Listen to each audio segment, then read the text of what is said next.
अल्हम्दुलिल्लाहि रब्बिल आलमीन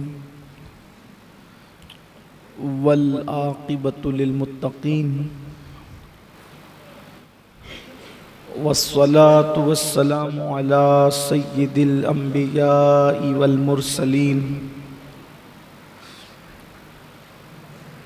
व अला आलिहि व अस्हाबिहि त्वय्यिबीन अत्ताहिरीन अम्मा बअद फ़अऊज़ु बिल्लाहि मिनश शैतानिर रजीम बिस्मिल्लाहिर रहमानिर रहीम वला तक़्तुलू अनफुसकुम इन्नल्लाह काना बिकुम रहीमा सदक़ल्लाहुल अज़ीम। गौसे आज़म बमने बेसरो सामा मददे क़िबले दी मददे काबे ईमा मददे इंतज़ारे करमे तुस्त मने ऐनी रा ए खुदा जुओ खुदा बीनो खुदा दा मददे बगिरदा बेबला उफ्ताद कश्ती ज़ईफ़ानो शकिस्ता रात पुश्ती बहक के ख्वाजे उस्मान हारून मदद कुन या मोइनुद्दीन चिश्ती मदद कुन या मोइनुद्दीन चिश्ती मदद कुन या मोइनुद्दीन चिश्ती। अस्सलातु वस्सलामु अलैका या रसूल अल्लाह अस्सलातु वस्सलामु अलैका या नबी अल्लाह अस्सलातु वस्सलामु अलैका या हबीब अल्लाह व अला आलिका व अस्हाबिका या नूर अल्लाह सल्लल्लाहु तआला अलैका वसल्लम। ऐ शाफ़े उमम शहे ज़ी जाहले ख़बर ऐ शाफ़े उमम शहे ज़ी जाहले ख़बर लिल्लाह ले ख़बर मेरी लिल्लाह ले ख़बर। दरिया का जोश बेड़ा न नाव न ना खुदा मैं डूबा तू कहाँ है मेरे शाह ले ख़बर। और अहले अमल को उनके अमल काम आएंगे मेरा है कौन तेरे सिवा आह ले ख़बर। और माना के सख्त मुजरिमों नाकारा है रज़ा तेरा ही तो है बंदे दरगाह ले ख़बर। आज की ये महफिल जैसा कि ऐलानात के ज़रिए से आपको पता है कि असर हाजिर का एक हसास उन्वान जिससे इस वक्त अखबारात की सुर्खियाँ और यूट्यूब चैनलों पर लोगों की गुफ्तगू भरी हुई नज़र आ रही है। मुझे भी अहबाब की तरफ से ये हुक्म था कि हमारी तरफ से भी इस पर कोई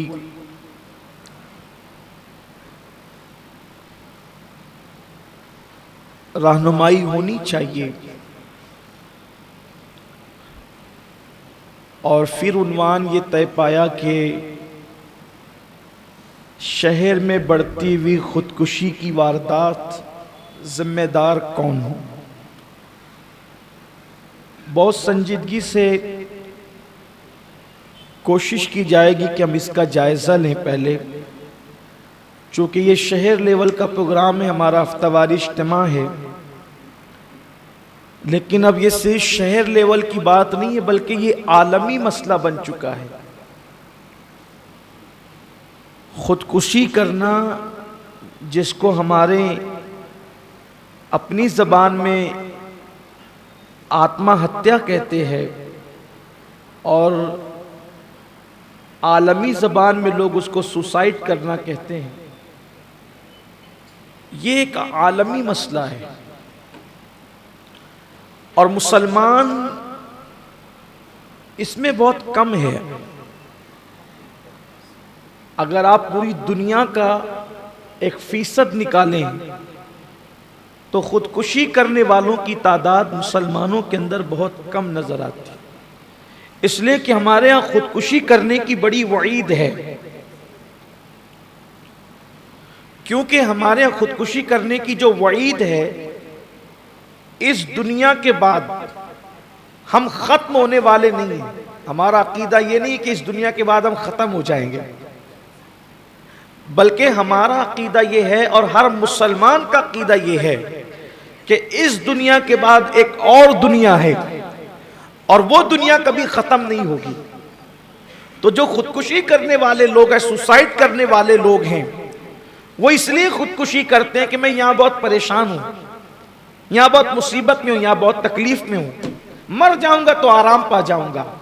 मगर इस्लाम ये कहता है कि इस दुनिया के बाद जो अगली दुनिया है, जो कभी खत्म नहीं होगी, ना खत्म होने वाली दुनिया है, अगर इस दुनिया की मुसीबतों से और तकलीफ से तंग आकर के तुमने खुदकुशी की, आत्महत्या की, सुसाइड किया तुमने, तो उस दुनिया के अंदर तुम हर वक्त, हर घड़ी, हर साथ इसी सुसाइड की कैफियत से गुजरते रहोगे।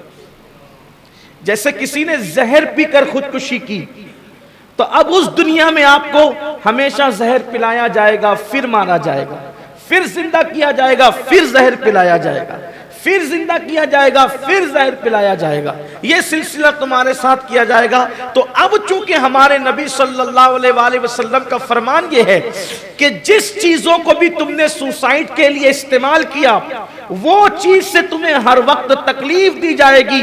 तो ये चंद दिन की तकलीफ उठा लो, ये चंद सातों की तकलीफ उठा लो, लेकिन वो हमेशा की ना खत्म होने वाली तकलीफ से महफूज हो जाओ, क्योंकि ये जान तुम्हारी जो खुद की जान है, ये मेरे अल्लाह की अमानत है। और अल्लाह का फरमान है, जैसे कि मैंने आया करीमा की तिलावत की, कि तुम अपनी जान को अपने हाथों से कत्ल मत करो, कत्ल मत करो। तुम्हारी जान पर कोई मेहरबान हो या ना हो, अल्लाह तुम पर मेहरबान है। अल्लाह तुम पर मेहरबानी फरमाता है, वो तुम पर करम फरमाने वाला है। इसलिए तुमने अपनी जान को हाथों से न जाने देना। दौरे रिसालत में आप सल्लल्लाहु अलैहि वसल्लम में ऐसे वाकयात पेश आए, सुसाइड के वाकयात पेश आए अल्लाह के रसूल सल्लल्लाहु अलैहि वसल्लम के दौर में। जैसा कि हदीस पाक में, हदीस सही में आता है कि एक शख्स का हाथ कट गया। ये मुस्लिम शरीफ की हदीस है। एक शख्स का हाथ कट गया, तो अब उस तकलीफ को, उस दर्द को बर्दाश्त नहीं कर सका, उसके जख्म को बर्दाश्त नहीं कर सका, और उसने क्या किया कि उसने छुरी लेकर के फिर अपने वजूद पर हमला किया, और इतना खून बहा, इतना खून बहा कि वो उसको बर्दाश्त नहीं कर सका, और फिर उसी में वो इंतकाल कर गया। यानी अपने उसने ऐसे हालात पैदा किए कि उसकी मौत हो जाए, उसने ऐसे हालात पैदा किए कि उसकी मौत हो जाए, वो मर जाए, उसका इंतकाल हो जाए। तो अल्लाह के रसूल अलैहिस्सलाम ने फरमाया कि अल्लाह ताला इसके बारे में फरमाता है कि मेरे बंदे ने अपनी जान के मामले में जल्दी की, उजलत से काम लिया, और फिर जो उसके लिए वईद बयान की गई, मेरे आका फरमाते हैं अब ये हमेशा जहन्नम में रहेगा। खुदकुशी करने वाले के बारे में बुखारी मुस्लिम शरीफ की भी हदीस है कि वो हमेशा जहन्नम में रहेगा। हालांकि इसकी तशरीह में हमारे मुहद्दिसीन ने कहा है कि यहाँ हमेशगी से मुराद एक तवील मुद्दत है। लेकिन सोचे तो सही, जहन्नम का एक लम्हा भी दर्दनाक है, जहन्नम का एक लम्हा भी दर्दनाक है, लेकिन हमेशा जहन्नम में रहेगा। मेरे आका सल्लल्लाहु अलैहि वसल्लम फरमाते, अच्छा जहन्नम के अंदर अगर सिर्फ वो पड़ा रहता, मेरी आप तवज्जो करें, अल्लाह करे उन लोगों तक ये बात पहुंचे जो जहन में प्लान बनाते थोड़ी थोड़ी मुसीबत से, कुछ गलत काम करते पकड़ा गया तो लोग सुसाइड कर लेते हैं, कर्जा ज्यादा हो जाए तो लोग सुसाइड कर लेते हैं,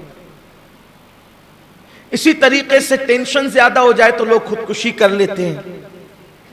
और खुदकुशी करने के मुख्तलिफ तरीके, मैं पूछता हूं, अल्लाह ना करे चलें अगर कोई बंदा गुनाह करते पकड़ा गया, ठीक, उसका इलाज खुदकुशी नहीं है।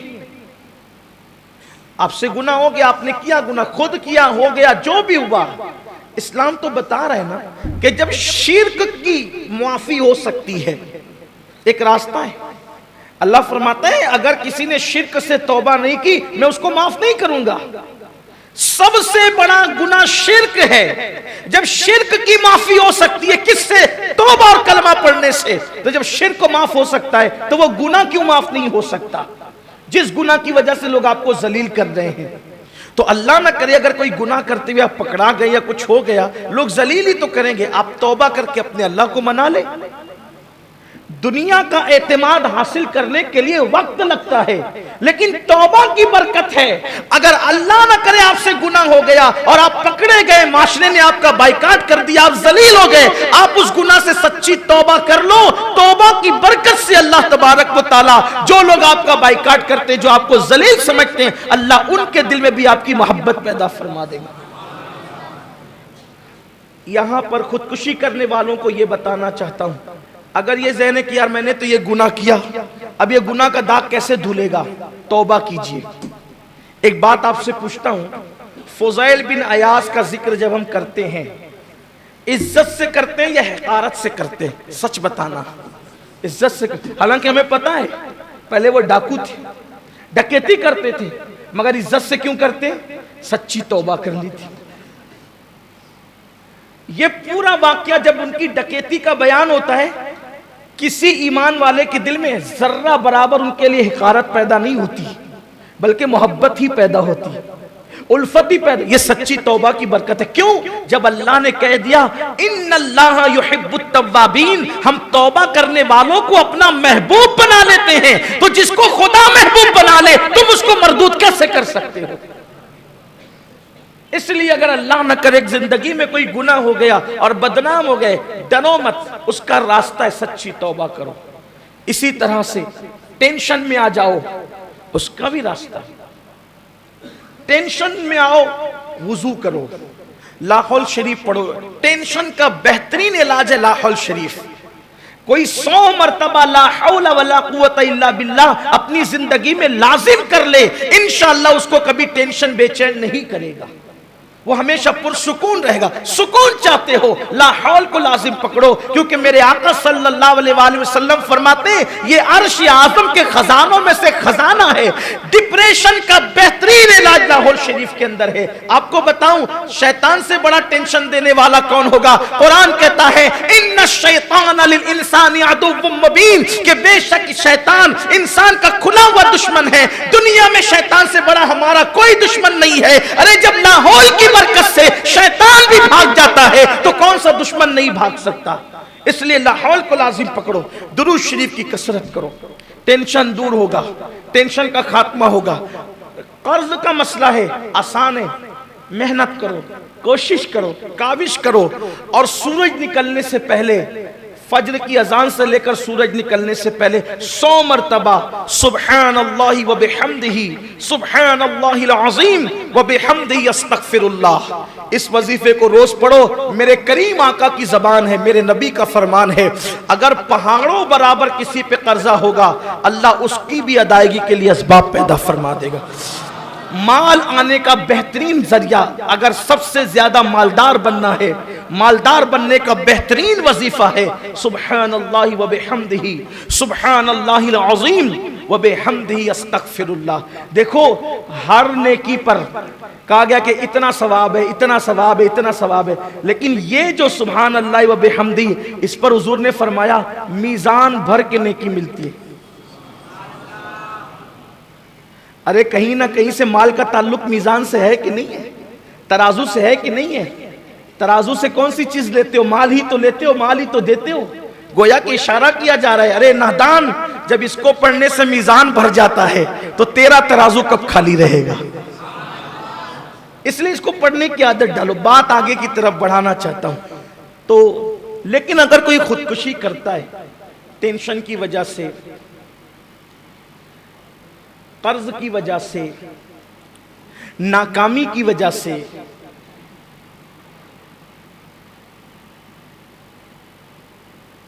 या किसी और सबब से माशरे में जिल्लत की वजह से, तो उनके लिए एक हदीस पाक पढ़कर जो अस्ल उन्वान है उसकी तरफ बढ़ना चाहता हूं। अस्ल उन्वान, अगर ये सोचते हो कि खुदकुशी करूंगा तो आराम पा जाऊंगा, ये गलत फहमी है। जहर पी के खुदकुशी की तो जहन्नम के अंदर हमेशा जहर पिला पिला के मारा जाएगा, फिर जिंदा किया जाएगा। फिर छुरी घोंप कर कोई हथियार घोंप कर खुदकुशी की तो जहन्नम के अंदर हमेशा तुम्हें छुरी घोंपी जाएगी और फरिश्ते घोंपेंगे। आप सोचे कि चलो एक मर्तबा छुरी घोंप करके फिर आराम पा जाए, आराम नहीं मिले। किसी ने कहा था ना, गर यहां चैन न पाएंगे तो मर जाएंगे, हैं? गर यहां चैन न पाया तो मर जाएंगे। तो किसी दूसरे ने भी जवाब दिया था, मर के भी चैन न पाया तो किधर जाएंगे। यहां से तो राय फरार इख्तियार कर रहे हो कि मर जाएंगे। मौत मसाइल का हल नहीं है। मसाइल से मुकाबला करने की ताकत अपने अंदर पैदा करो, मसाइल से निपटने की कुव्वत अपने अंदर पैदा करो।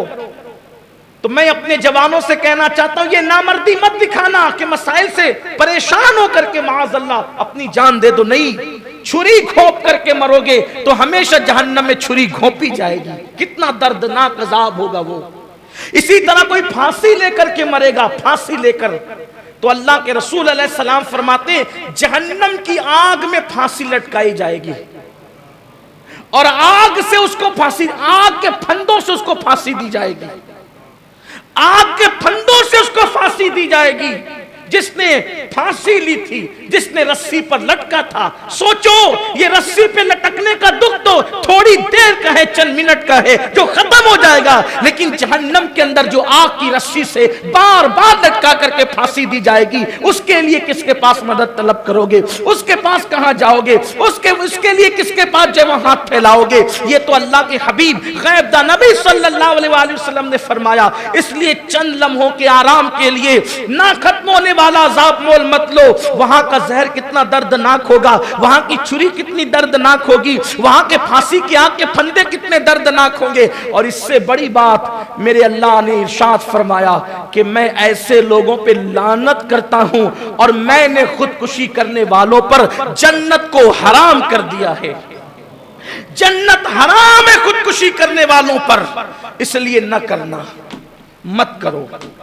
इसका हल क्या है? मैंने आपको बताया हल क्या है। एक तो हल ये है, टेंशन का खात्मा दुरूद और सलाम की कसरत से होगा। एक लाहौल शरीफ पढ़, ये रूहानी इलाज है इसका। लेकिन कुछ दुनियावी इलाज भी है, अब उसकी तरफ चलते हैं। दुनियावी इलाज इसका क्या है, पहले आप समझें। मसाइल की 3 किस्में होती हैं। इंसान के साथ जो मसाइल होते हैं वो 3 किस्म के होते हैं। नंबर 1, एक मसला ऐसा होता है जिंदगी में कि उसका हल अपने हाथ में नहीं होता। 3 किस्म के मसाइल हैं। पहला मसला ऐसा है कि जिसका हल अपने हाथ में नहीं होता, इंसान को इंतजार करना पड़ता है कि वक्त आएगा तो यह मसला खुद ब खुद हल हो जाएगा।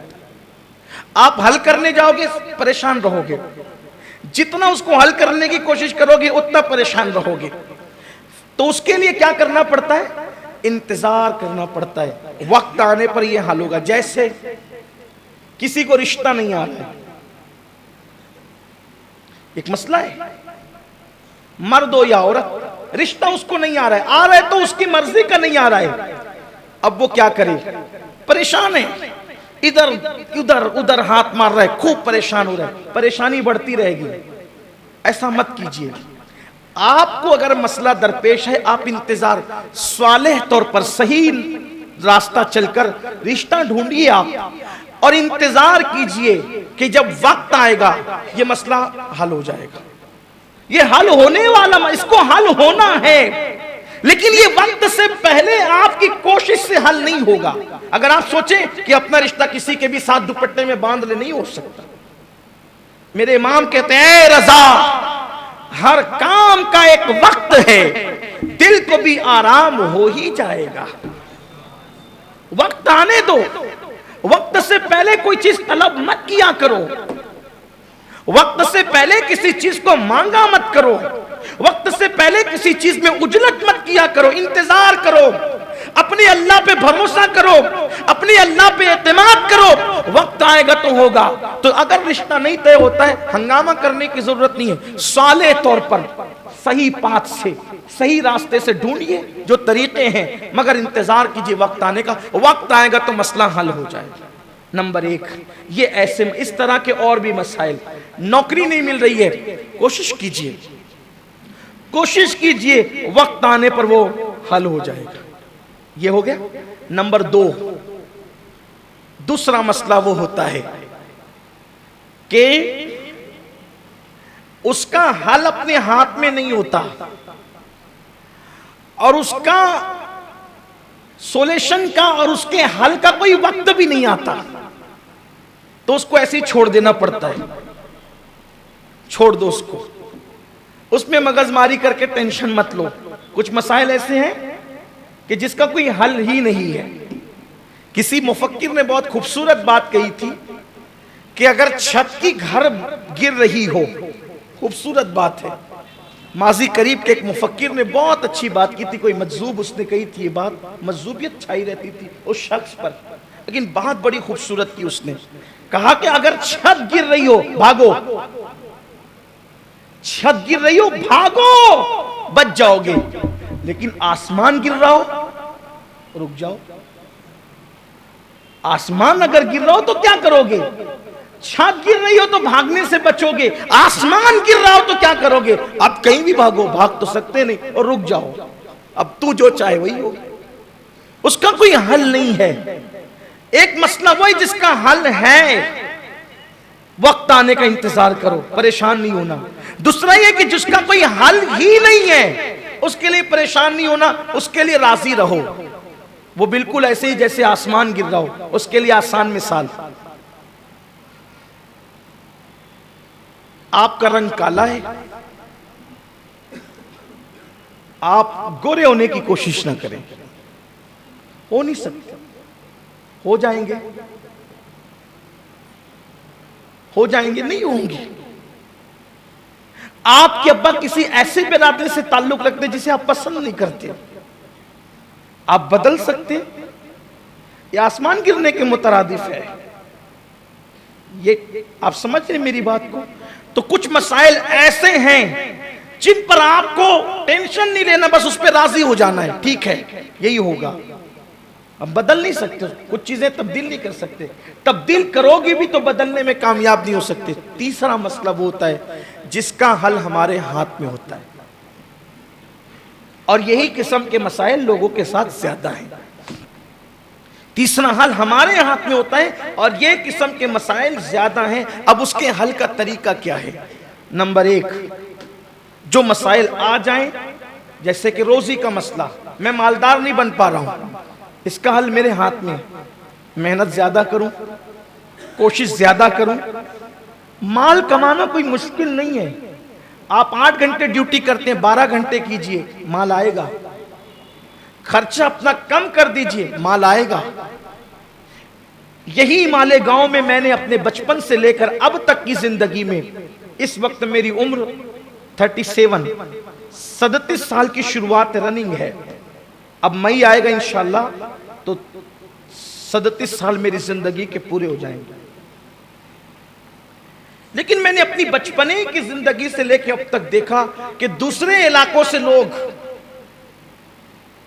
सिर्फ एक बदन का कपड़ा पहनकर आए थे, और अब मैं उनको देखता हूं तो उनकी कई साइजिंग, कई कारखाने हैं, क्योंकि मैंने उनको देखा अपने बचपन में, मैं उनको जानता भी हूं, उस दिन से जानता हूं जिस दिन से वो आए थे।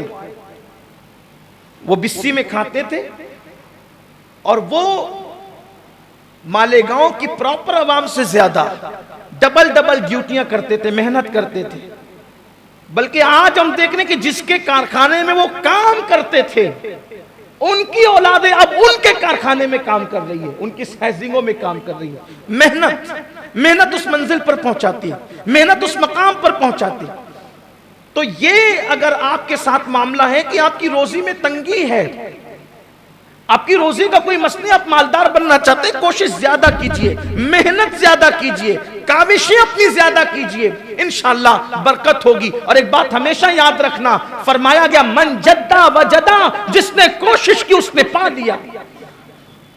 कोशिश से कभी पीछे मत हटो, मेहनत से कभी पीछे मत हटो। मालदार बनने की कोशिश करो, मेहनत करो, इंशाअल्लाह मालदारी मिलेगी, दौलत मिलेगी, कोई मुश्किल नहीं है, ये मसला हल होने वाला है। इसी तरीके से मेरे पास एजुकेशन नहीं है, मैं अच्छा एजुकेशन हासिल करना चाहता हूं, उस पर मेहनत करें। आप मेहनत करने वालों का अजर अल्लाह कभी जाया नहीं फरमाता। इसी तरीके से कुछ ऐसे मसाइल हैं जिसको अल्लाह ताला ने आपके हाथ में रखा है, तरक्की चाहते हैं आप, समाज में इज्जत के हवाले से लोगों की खिदमत करें, मेहनत करें, काविशें करें, अपना अखलाक अच्छा बनाएं, अपना किरदार अच्छा बनाएं, आपको समाज में इज्जत भी मिलेगी, वक़ार भी मिलेगा। ये ऐसे मसाइल हैं, इसका हल मौजूद है। कर्ज की अदायगी का मामला है, मेहनत कीजिए, अदा होंगे। लेकिन इन मसाइल के साथ कुछ ऐसी चीजें भी हैं कि जब आदमी को मसाइल दरपेश होते हैं, आदमी को मसाइल दरपेश होते हैं तो आदमी का डिप्रेशन और मायूसी और नाउम्मीदी बढ़ती है। इसका हल क्या है? इसका हल ये है, अच्छे दोस्त बनाएं, अच्छे दोस्त बनाएं और अपने मसाइल उनके साथ शेयर करने की आदत डालें। अच्छे दोस्त, इसलिए कि ये बात है कि अगर हम अपना मसला किसी दोस्त के सामने शेयर करते हैं तो वो हमारा मसला जो है वो हल्का हो जाता है। किसी के कंधे पर अगर आप अपना सर रख करके रो लेते हैं तो वो चंद आंसू आपके दिल के बोझ को हल्का कर देते हैं। ये जो हमारे यहाँ आजकल माहौल है, अकेले रहना, तन्हा रहना, सबसे हट करके रहना, एक आदमी समझता है ना मेरे मेयार का कोई नहीं है, मेरे मेयार का कोई नहीं है, तो याद रखना अकेले रहते रहते इंसान मायूस होता है, नाउम्मीद होता है। और अक्सर लोगों को आप देखें, जो लोग समाज से कट जाते हैं वही आमतौर पर खुदकुशी करते हैं। इसलिए समाज से मत कटो, समाज से वाबस्ता रहो, समाज से वाबस्ता। आजकल देखा जाता है किसी को थोड़ी सी इज्जत मिल गई, अलग, समाज से कट जाए। देख रहा हूं मैं अपने शहर में, थोड़ी सी इज्जत मिली, अपना स्टेटस नहीं है भाई, मेयार अपना नहीं है, ये लोग अपने मेयार के नहीं है, ठीक, अलग, इज्जत मिली अलग, दौलत मिली अलग, शोहरत मिली अलग, लिबास अच्छा पहना अलग, कार अच्छी ली अलग। ये कम ज़र्फों की अलामत है। मेरे आका सैयदुल आलमीन होकर भी सबके साथ बैठा करते थे। गरीब आता उसके साथ भी, अमीर आता उसके साथ भी, मजदूर आता उसके साथ भी, आला आता उसके साथ भी, अदना आता उसके साथ भी। कुछ मिल जाने पर अलग रहना। याद रखना, हमेशा हालात एक जैसे नहीं रहते। हुजूर सैयदी मुहद्दिस आज़मीन का एक शेर है, बहुत खूबसूरत, कहते हैं एक तरीके पर नहीं रहता कभी दुनिया का हाल, एक तरीके पर कभी रहता नहीं दुनिया का हाल, हर जवाले रा कमालो, हर कमाले रा जवाल। दुनिया हमेशा एक उस पे नहीं रहती, हर उरूज को जवाल है और हर जवाल को उरूज है। तो ये थोड़ी सी इज्जत मिलने पर जो 100 लोगों से कट जाते हो, एक दिन इज्जत खत्म होगी, कटे रह जाओगे। थोड़ी सी दौलत मिलने पे लोगों से कट जाते हो, दौलत खत्म हो जाएगी, लोगों से कटे रह जाओगे, फिर कोई पूछने वाला नहीं रहेगा। इसलिए मिलनसारी की आदत डालो, लोगों के दरमियान उठने बैठने की आदत डालो। हालात अच्छे हो या बुरे हो, लोगों से कभी कटना नहीं। ये कमजरफी की अलामत है, ये हल्केपन की निशानी है, ये इंसान के नीच और कमीनेपन की अलामत है। आसान मिसाल, कहते हैं कि एक चूहे ने हीरा खा लिया, एक चूहे ने हीरा खा लिया, उसने हीरा खा लिया। जिसका हीरा खाया उसको तकलीफ हुई कि भाई मेरा हीरा कैसे खा लिया चूहे ने। तो उसने क्या किया, ये अभी चंद दिनों पहले किसी दोस्त ने मुझे ये आर्टिकल छोटा सा भेजा, मुझे बहुत अच्छा लगा, उसको बहुत अच्छा लगा। हमारे अहबाब एक साथ एक ग्रुप में जमा है तो उन्होंने ये आर्टिकल मुझे भेजा था। हालांकि आमतौर पे मैं इसको पसंद नहीं करता किसी के भेजे हुए आर्टिकल को नकल करूं, लेकिन बात मुझे बड़ी अच्छी लगी और है इबरत की बात है। उसने जब हीरा खा लिया तो हीरा डायमंड उसका छोटा सा हिस्सा निगल गया, वो निगल गया। तो जिसका खाया तो उसका तो नुकसान बहुत हुआ ना। तो उसने अपने दूसरे दोस्त को कहा, यार वो मेचुआ मेरा हीरा खा गया। और कहा कि मैं पहचान लूंगा और मैं ले लूंगा आपका हीरा। तो तकरीबन 150-200 चूहे, यानी बड़ी तादाद में चूहों की जमात थी, बैठे हुए थे चूहे। तो उन चूहों में, बैठे हुए चूहों में उस दानिशमंद ने निशाना लगाया और उस चूहे को मार दिया। उसका पेट काटा गया तो उसमें से हीरा मिल गया। तो शख्स ने पूछा, यार इतने सारे चूहे थे, इतने सारे चूहे थे, सब काले काले चूहे, तुमने कैसे पहचान लिया कि इसी ने हीरा खाया है? इसलिए कि हीरा खाते तुमने देखा नहीं, अगर देख भी लेते तो सारे चूहे एक जैसे दिखते हैं, तुमने कैसे पहचाना? कि उसने बहुत अच्छी बात कही, कहा कि वो हीरा खा लिया था ना उसने, तो चूंकि उसके पेट में आ गया था माल हीरा, तो अपनी बिरादरी से कट के अलग बैठा हुआ था। क्योंकि जब ना अहलों को, कम ज़र्फों को कुछ भी मिल जाता है तो फिर वो थोड़ा अलग रहने की कोशिश करते हैं। मैं समझ गया जो अलग है उसी के पास माल है, तो फिर मैंने उसका काम तमाम कर दिया। इसलिए अगर कुछ मिल जाए, मिलनसारी होनी चाहिए। एक तरीके पर कभी दुनिया का हाल नहीं रहता, हर उरूज को जवाल है और हर जवाल को उरूज है। इसलिए याद रखना, कभी भी अलग थलग नहीं रहना। अच्छे दोस्त तो बनाए, लेकिन एक बात कहता हूं, दोस्त बनाए मफाद परस्त नहीं। एक होता है दोस्त और एक होता है मफाद परस्त। कुछ लोग चाय की वजह से दोस्त बनते हैं, जब तक चाय पिलाओगे दोस्त रहेंगे, चाय नहीं पिलाई दोस्ती खत्म। कुछ लोग पार्टी खाने की वजह से दोस्त बनते, जब तक खिलाओगे तब तक दोस्ती रहेगी खत्म। हमारे यहाँ कैसी दोस्ती इस्लाम में, हमारे कहा मन अहब्ब लिल्लाह व अबग़दा लिल्लाह व आता लिल्लाह व मना लिल्लाह फ़क़द इस्तकमल ईमान। जिसने मोहब्बत अल्लाह के लिए किया, जिसने दुश्मनी अल्लाह के लिए की, ऐसे दोस्त ढूंढे जो लिवजहिल्लाह दोस्ती करें। और जो ऐसे दोस्ती करते, मेरे आका ने फरमाया क़यामत के दिन अल्लाह उनको नूर के मिंबरों पे बिठाएगा। दोस्त बनाए ऐसे जो वाकई आपका, जो आपका गमगुसार हो। आज सच्चे दोस्त की पहचान क्या है? सच्चे दोस्त की पहचान यह है कि वो मुसीबत में कभी आपका साथ ना छोड़े। सच्चा दोस्त, एक पहचान मुसीबत में आपके साथ ना छोड़े। दूसरी पहचान, जब तुम अल्लाह को भूल जाओ और गुनाह करो तो वो तुम्हें अल्लाह की याद दिला दे। सच्चे दोस्त की पहचान ये है। आजकल तो हम बातें करने वाले ढूंढते हैं, नहीं, सब दोस्त नहीं हो सकते। प्यार सबसे करो, लेकिन दोस्ती चंद एक से करो, और जिससे करो फिर निभाओ। दोस्त कैसा होता है? देखो दोस्त कैसा होता है, आजकल तो अगर दोस्त को कह दो कि चलो जरा बाजार से आते, अभी मेरे पास टाइम नहीं है, जनाजे में भी नहीं आ सकता। एक सहाबी फरमाते हैं, दोस्त की, सच्चे दोस्त की पहचान ये, उसके कंधे पे हाथ रख के कहो चल, चल पड़े। अगर पूछे कहां, फरमाया वो दोस्त सच्चा नहीं है। पूछा कैसे उसने, कहां जाना है ना, सच्चा ढूंढिए जरा। रोजाना बिला मुबालगा कहता हूं, मैं सैकड़ों लोगों से मिलता हूं। मैं अक्सर लोगों से कहता हूं कि अल्लाह करे अगर मुसाफा करने की वजह से किसी की मगफिरत होगी तो मैं अल्लाह से उम्मीद करता हूं कि इंशाअल्लाह उसमें मैं भी शामिल रहूंगा। इसलिए कि मुझे रोजाना जितने लोगों से मुसाफा करने का शरफ मिलता है, एक बड़ी तादाद है, बहुत बड़ी तादाद। रोज अदीबों से मिलता हूँ, खतीबों से मिलता हूँ, अहले इल्म से मिलता हूँ, अहले फ़िक़्ह से मिलता हूँ, अहले दानिश से मिलता हूँ, अहले सियासत से मिलता हूँ, अहले अदब से मिलता हूँ, गुनहगारों से मिलता हूँ, नेकों का बड़ी तादाद है लोगों की। लेकिन सच कहता हूँ, अल्लाह के घर में मुझे हर डिग्री वाला मिलता है, लेकिन अहले वफा बस इतने ही मिलते हैं जितना उंगलियों पर आप गिन सके।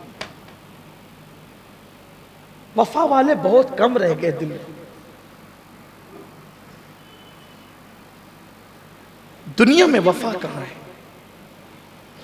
बेटा बाप के साथ वफा नहीं करता, भाई भाई के साथ वफा नहीं करता, तो अच्छे दोस्त तो ढूंढे, अच्छे दोस्त। अब एक बात यहां तवील होती है, लेकिन एक बात कहता हूं, दोस्त तो अच्छा कैसे मिलेगा? एक आसान उसूल बता, दोस्त तो अच्छा कैसे मिलेगा? जो आपके लिए कुर्बानी दे, आपका गम गुसार हो, मुसीबत में आपका साथ ना छोड़े, आसान बात है। तुम उसके लिए मुखलिस बन जाओ, अल्लाह उसे तुम्हारे हक में मुखलिस बना देगा। दोस्ती किसी से भी करो, खुलूस के साथ करो, इखलास के साथ करो। तुम जिससे इखलास के साथ दोस्ती करोगे, अल्लाह तुम्हारे खुलूस को कभी ज़ाय नहीं फरमाएगा, और इंशाअल्लाह तबारक व तआला वो तुम्हारे साथ इखलास पर आने पे मजबूर हो जाएगा। चंद दिन वो राय रास्ते पे नहीं आएगा, लेकिन राय रास्ते पे आने पे मजबूर हो जाएगा। अच्छे दोस्तों बनाओ, मसाइल शेयर करो। और एक बात कहता हूं, अब खास बात, आपके कोई मसाइल आपके साथ शेयर करने के लिए अगर आए तो इत्मीनान से बैठकर उसके मसाइल सुनो। अब कोई सुनने वाला नहीं रहा, अब कोई सुनने वाला, पहले लोग कहते थे मसाइल हल करने वाला नहीं रहा, मैं कहा बहुत दिन हो गए मसाइल हल करने वाले कब्रों में चले गए। अब तो कोई मसाइल सुनने वाला भी नहीं रहा, किसको सुनाए लोग? ये जो खुदकुशी की वारदातें हैं ना, वजह वही है कि कोई दुख सुनने वाला नहीं है, कोई दुखड़ा सुनने वाला नहीं है। तो कुछ लोग तो जमीन पर ऐसे हों जो किसी की सुनते हो, फरियाद सुनने के लिए कोई तो हो जमीन पर, नहीं सुनते लोग। लेकिन आपसे कहता हूं, अगर मेरे शहर के मस्जिद के अइम्मा, उनसे कहता हूं, मेरे शहर के अहले दानिश, उनसे कहता हूं, मेरे शहर के दौलतमंद, उनसे कहता हूं, लोगों के मसाइल सुना करो। इसलिए कि जो लोगों के मसाइल सुनता है उसके लिए बशारत क्या है? अल्लाह के हबीब गैब दा नबी सल्लल्लाहु अलैहि वसल्लम फरमाते हैं, अगर जमीन के ऊपर किसी जन्नती की जियारत करना है तो उस शख्स को देखो जिसके पास लोग अपने मसाइल लेकर पहुंच जाया करते हैं। मुसीबत में जो लोगों को याद आता हो, चलो उसके दरवाजे पर, वो हमारा मसला सुनेगा और हल करेगा। अगर कोई ऐसा बंदा है, समझ जाओ ये जमीन के ऊपर जन्नती है। टाइम ही नहीं है लोगों के पास, औलाद के मसले सुनने के लिए टाइम नहीं है, भाइयों के मसले सुनने के लिए टाइम नहीं है, बहनों लोगों के मसले कोई क्या सुनेगा। आओ यहां पर एक बात कहता हूं, शायद कह चुका इससे पहले, लेकिन उन्वान की मुनासबत से कहता हूं, जिसकी कोई ना सुने ना, उसकी भी सुना करो।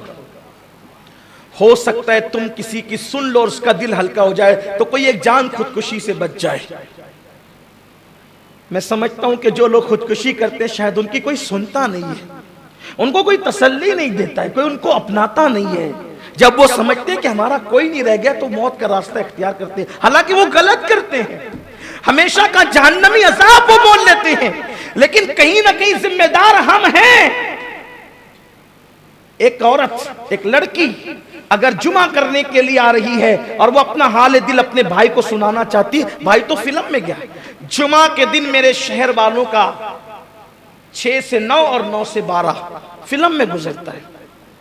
अगर 6 से 9 जाएंगे तो फिर 9 से 12 या 1-2 बजे तक तो वो घर से बाहर होंगे।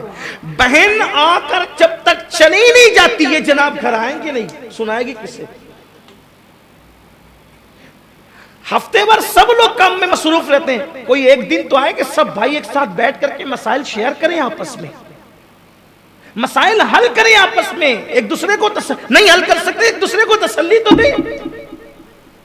बैठने का मिजाज खत्म हो गया है, एक साथ बैठने का मिजाज खत्म हो गया। ये वारदातें जो खुदकुशी की है उसमें कहीं ना कहीं हम भी उसके हिस्सेदार हैं। सिर्फ उन लोगों को जहन्नम का अज़ाब नहीं होगा, समाज भी इसमें कहीं ना कहीं शामिल है। मुझे बताओ, ये जमात का इज्तिमाई निजाम जो अल्लाह के रसूल ने अता फरमाया कि 5 वक्त मस्जिद में आओ, जुमा के दिन मस्जिद में आओ, ईदैन के दिन ईदगाह पर आओ, ये क्यों है? इज्तिमाई निजाम क्यों है? अगर मस्जिद में जमा नहीं हो रही है पूरी कौम, कम से कम हफ्ते में एक मर्तबा घर के दस्तरखान पर तो जमा हो जाओ। जुमा की नमाज के बाद खाना तो एक साथ बैठ के खा लो और पूछो कि तेरा चेहरा क्यों उतरा हुआ है, तेरे साथ मसाइल क्या है। दर्द दिल के वास्ते पैदा किया इंसान को, वरना इबादत के लिए कुछ कम न थे कर रहा हूं बयान। इज्तिमाई निजाम को फिर वापस लाओ। ये मेरे आका ने क्यों फरमाया कि एक साथ बैठ करके खाओ। जितने हाथ होते हैं उतनी बरकतों का नुज़ूल होता है, जितने सर होते हैं उतना बरकतों का नुज़ूल होता है। एक साथ बैठ के खाने पर क्यों जोर दिया गया? अकेले खाएंगे तो भी पेट भरेगा, एक साथ खाएंगे तो भी पेट भरेगा। क्यों? इसलिए कि खाते खाते देखेंगे कि कोई लुकमा धीरे धीरे डाल रहा है तो दूसरा पूछेगा आज तेरा हाल क्यों बदला हुआ है। मसला सामने आएगा, हल होगा। कोई इसकी सुनना ही नहीं चाहता। आओ मैं वो बात करने चला था कि हुजूर ने किस किस की सुनी। मेरे आका ने तो अपने अल्फाज के जामे में वो खूबसूरत सा वाक़या किसी की सुना करो, बल्कि अगर कोई दुख में उसको तसल्ली दो। मेरे आका अलैहिस्सलाम फरमाते हैं अगर कोई किसी दुखी को सिर्फ तसल्ली देता है, बहुत खूबसूरत रिवायत याद आ गई। कोई दुखी हो, अगर कोई उसको सिर्फ तसल्ली दे, मसला हल होने पर तो बहुत बड़ी बशारत है। सिर्फ तसल्ली दे किसी दुखी को, कोई दुख लेकर आए उसको तसल्ली दे। आका अलैहिस्सलाम फरमाते अल्लाह उसके लिए जन्नत में सोने का महल तैयार करता है। दुखी लोगों को तसल्ली देने पर कोई आ गया, अरे हजरत मेरा कारोबार में नुकसान हो गया, अल्लाह से दुआ है अल्लाह तेरा नुकसान को खत्म कर, सब्र कर, इससे अच्छा होगा, हो जाएगा तेरा, हिम्मत मत हार, इससे अच्छा जन्नत में सोने का महल तैयार हो गया। इसको कहते हैं हिंग लगी ना फिटकरी, रंग चोखा के चोखा। इससे सस्ती जन्नत और क्या चाहिए? इससे सस्ती जन्नत और। लेकिन कोई सुने तो यार, किसी के साथ कोई बैठ के सुने तो, सुनना ही नहीं चाहते। जहां बैठते खुद ही बकबक करेंगे, दूसरों को मौका ही नहीं दे। और देखें कोई मुंह उतार करके आया है तो फिर वहां से खिसकने की कोशिश करें। दर्द भरी बातें अखबार में लिखना, माइक पे करना, महफिलों में करना, सियासी स्टेजों पे करना, ये एक अलग उन्वान है। दर्द भरा कलम हो जाने की जरूरत नहीं है, दर्द भरी ज़बान हो जाने की जरूरत नहीं है। इस वक्त दर्द भरे दिल की जरूरत है। आज हमारे कलम में दर्द है, आज हमारी ज़बान में दर्द है, हमारे दिलों में दर्द कहां है? और जब तक के दिलों में दर्द नहीं होगा, गमगुसारी का जज्बा नहीं होगा, लोग इसी तरह फांसी के फंदे पे लटकते रहेंगे। ये होता रहेगा जो हो रहा है, इसमें हम काबू नहीं पा सकते। कोई सुनने वाला हो।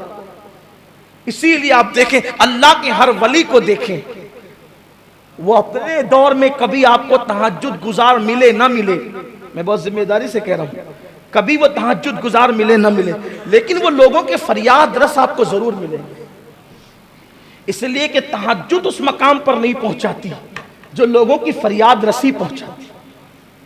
अल्लाह को हमारी 2 रकात की जरूरत क्या है? वो बेनियाज है, लेकिन कौम को हमारी जरूरत है।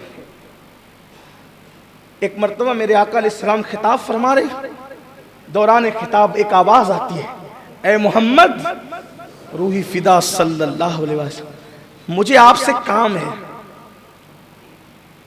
सच सच कहना, हुजूर के गुलामों के गुलामों के गुलामों के हम गुलाम हैं? हुजूर के नालैन से लगे हुए जर्रात के भी हम गुलाम हैं, ठीक। लेकिन अगर हमें दौरान गुफ्तगू कोई कहते कि रुको मुझे आपसे कोई काम है, जनाब के चेहरे पे एक रंग आएगा, दूसरा रंग जाएगा, अभी तकरीर कर रहा हूं यार, अभी क्या काम लेकर आए हो, चुप रहो। हाल ये है। बल्कि बड़ी माजरत के साथ छोड़ दें, अभी क्या है अपनी बात का, वरना बहुत माजरत हो गई है। कहने वाले ने कहा रुको, अच्छा बात क्या है? ए मोहम्मद, सहाबा ऐसा लहजे में बात ही नहीं करते। ए मोहम्मद मुझे आपसे काम है। हुजूर ने गुफ्तगू रोक दी, कहा क्या काम है? दूसरी आवाज आई, वहां नहीं यहां आओ, यहां से बात कर। हुजूर ने महफिल छोड़ दी। तेरी आदत है सबका जी रखना। मेरे नबी ने महफिल छोड़ दी, हुजूर ने महफिल छोड़ी, सारे सहाबा ने महफिल छोड़ी, जाने महफिल से उठ गए, महफिल खत्म हो गई। एक खूबसूरत जुमला सुन ले, फिर आगे बढ़ता हूं, क्योंकि मेरी तो आदत ही है ना, जब तक यार का जिक्र ना करूं मेरी रूह को ताजगी नहीं मिलती। तवज्जो आपकी। जाने महफिल ने महफिल छोड़ दी, महफिल खत्म हो गई। क्या पता चला कि जाने महफिल छोड़ दे तो महफिल खत्म हो जाती है, जाने कायनात अगर कायनात छोड़ दे तो कायनात खत्म हो जाएगी। अगर कायनात अभी बाकी है तो इसका मतलब अभी तक जाने कायनात ने कायनात छोड़ी नहीं है, वो जिंदा है और कायनात में मौजूद है। इसी को मेरे इमाम कहते हैं, वो जो न थे तो कुछ न था, वो जो न हो तो कुछ न हो, जान है वो जहान की, जान है तो जहान है। महफिल खत्म हो गई क्योंकि जाने महफिल ने जान महफिल छोड़ दी, लेकिन कायनात अभी बाकी है, मतलब जाने कायनात अभी कायनात में मौजूद है। अब अगर कोई कहता है कि मुझे दिखते नहीं, तो एक और खूबसूरत जुमला नजर कर देता हूं। हुजूर ने जिन पर कंकरियां या खाक फेंकी, उनको हुजूर नहीं दिखते। फेंकी थी शबे हिजरत, फेंकी थी शबे हिजरत, और उस खाक का असर दुश्मनों के सर पर आज तक है। आज तक उनको नजर नहीं आ रहे हुजूर, वरना आशिकों का हाल तो ये है, जिधर नजर उठे जलवा यार हो। मेरे इमाम ने कहा, मिट जाएंगे खुदी तो वो जलवा कहां नहीं। अपने आप को मिटा फिर देख वो जलवा कहां है। तो दिख रहे हैं वो, लेकिन माथे की आंखों से नहीं, दिल की आंखों से देखना, कभी महसूस करना। बल्कि एक बात आपको कहूं, जब कोई अपनी न सुना करे तो मायूस नहीं होना। ये नहीं सुन रहा है, वो नहीं सुन रहा है, वो नहीं, छोड़ यार, फिर सबको छोड़। कोई नहीं सुन रहा है, हमें फिर किसी की हाजत भी नहीं। क्यों? मेरे आका ने जब जुल्फें रखी, हुजूर अलैहिस्सलाम ने अपने सर से बाल मुकम्मल तौर पे 2 मर्तबा मुंडवाए, एक उम्रा कज़ा के मौके पर और एक हज्जतुल वदा के मौके पे। फिर हुजूर की जुल्फें थी, जब और हुजूर के जो बाल थे वो हल्के से घुंघरियाले थे, न मुकम्मल सीधे, न मुकम्मल सीधे, न मुकम्मल गोल, दोनों ऐ भी लगते हैं। एकदम सीधे भी ऐसे लगते हैं, किसी के हो तो वो नाराज ना हो, किसी के अगर हो तो ऐसा लगता है कि जैसे मुर्गे का पंख, और अगर मुकम्मल घुंघरियाले हो तो ऐसा लगता है कि जैसे उल्टे पर का मुर्गा। देख लेना आप, ऐसे लगते हैं। लेकिन हुजूर के बालों की खुसूसियत ये थी, दरमियान में थी। अल्लाह ने हर चीज महबूब को बड़े एतदाल से दी थी। हल्के से घुंघरियाले, हल्के से सीधे, दोनों की मिलावट थी। तो जब हुजूर कंघी नहीं करते थे, ध्यान देना, जब हुजूर कंघी नहीं करते थे तो बाल कानों तक आते थे। कंघी नहीं करते थे तो बाल कहां तक आते थे? कानों तक। और जब कंघी हो जाती थी तो शानों तक आते थे, कभी कानों तक और कभी शानों तक। मेरे इश्क मोहब्बत का इमाम कानों और शानों को देख करके फैसला करता है कि कान तक कभी कभी इसलिए आ जाते हैं कि उम्मत को बताते हैं, कोई तुम्हारी सुने न सुने, ये कान तुम्हारी फरियाद को सुनने के लिए है। यहां आके सुनाया करो, कोई सुने न सुने, यहां आके सुनाया करो। और कोई तुम्हारा बोझ उठाए ना उठाए, जब कंघी होकर के शानों तक आते थे तो वो बाल कहते थे, कोई तुम्हारा बोझ उठाए ना उठाए, मुस्तफा के कंधे तुम्हारा बोझ उठाने के लिए काफी है। गोशे शाह कहते हैं, फरियाद रसी को हम हैं। गोशे शाह कहते थे, फरियाद रसी को हम हैं। वादे चश्म है, बख्शाएंगे गिरिया होकर, और जिसको बारे दो आलम की परवाह नहीं, ऐसे बाजू की कुव्वत पे लाखों सलाम। तो अल्लाह के हबीब अलैहि सलाम उठे, जाने महफिल ने महफिल छोड़ दी, महफिल खत्म, सब सहाबा हुजूर के पीछे। हुजूर अलैहि सलाम ने देखा, वो एक औरत थी जो कहती थी यहां आओ सुनाएंगे, लेकिन हुजूर जैसे गए उसने हुजूर का हाथ मुबारक हाथ पकड़ लिया। हालांकि किसी औरत में हिम्मत न थी कि वह ऐसा करती। लिखने वालों ने लिखा है, कहां तक उन्होंने इंसाफ किया, लेकिन लिखा है उसने हाथ पकड़ लिया। साहबा को नागवार हुआ, और क्यों ना वो हाथ पकड़े, क्योंकि उस पर शरीयत का कोई कलम भी नहीं था।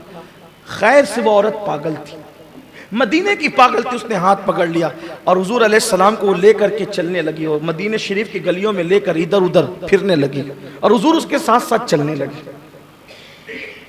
गौर करें आप, अगर कलम में दर्द है, जबान में दर्द है, तो कत्ल हो रहे हैं, कूद रहे हैं, ये हो रहा है, जरा हम भी तो अपना दिल दर्दमंद बनाए, कोई सुने भी तो लोगों की, कोई टाइम भी तो निकाले इन जानों को बचाने के लिए। हम भी कसूरवार हैं, अखबारात में जो है वो ये दे करके हम उसके दर्द के साथ और हम उसके गम के साथ, काम नहीं होता।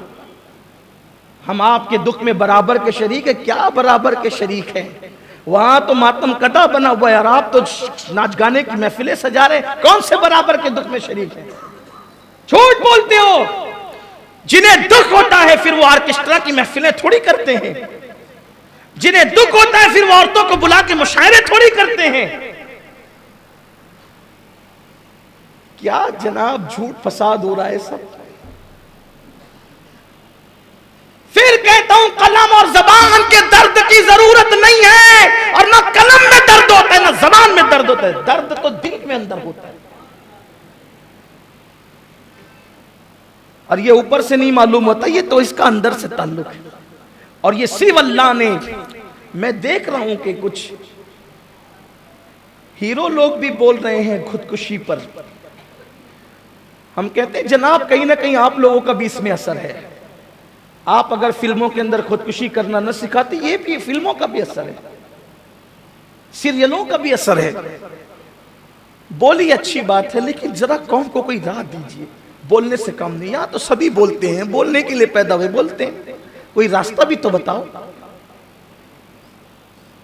वो हाथ पकड़कर मेरे हुजूर को लेके चली, हुजूर चलते रहे उसके साथ, फिर एक मैदान में ला करके खड़ा कर दिया हुजूर अलैहिस्सलाम को, और फिर बोलती रही, हुजूर सुनते रहे, बोलती रही बोलती रही बोलती रही। एक रंग आता, दूसरा रंग आता, चेहरे साहबा के चेहरे पे आता जाता। बास तो सोचते कि अभी हुजूर हटें, इस बदबख्त को पता चले कि हुजूर को इतना सताने का अंजाम क्या है, इसकी पागलपन का इलाज कर देंगे अभी। लेकिन जब वो जाने लगी तो हुजूर का एक जुमला सुन करके सबके जज्बात सर्द पड़ गए। जब वो जा रही थी तो मेरे आका ने मुस्कुरा के कहा, जब पूरे मदीने में कोई तेरी फरियाद न सुना करे तो तुम मेरे पास आ जाया कर, मैं तेरी सुना करूंगा। और जब वो चली गई तो साहबा ने कहा हुजूर वो पागल थी। हुजूर फरमाते जानता हूं, लेकिन जिसकी कोई नहीं सुनता, अगर मैं भी नहीं सुनूंगा तो ये सुनाने के लिए फरियाद जाएंगे कहां? ये तो पागल औरत थी। ऊंट भी पागल हो जाए तो वो हुजूर से फरियाद करते, और हुजूर पागल ऊंटों की फरियाद भी सुना करते थे। लोगों को सुनो, लोगों को सुनो। गुफ्तगू का इख्तिताम करते हुए अर्ज कर रहा हूं, अच्छे दोस्त बनाओ, जो मैंने अर्ज किया, लोगों को सुनो, लोगों को तसल्लियां दो। एक बात एंड पर जाते हुए, अगर समाज में किसी से कोई गलती हो जाए, अगरचे गलती बहुत बड़ी हो, कितनी बड़ी गलती हो, उसको माफ करना सीखिए। टॉर्चर मत कीजिए गलती करने वाले। कोई कितनी बड़ी गलती, कितनी भी बड़ी कह रहा हूं गलती करे, उसको टॉर्चर नहीं करना, उसको माफ करना सीखो।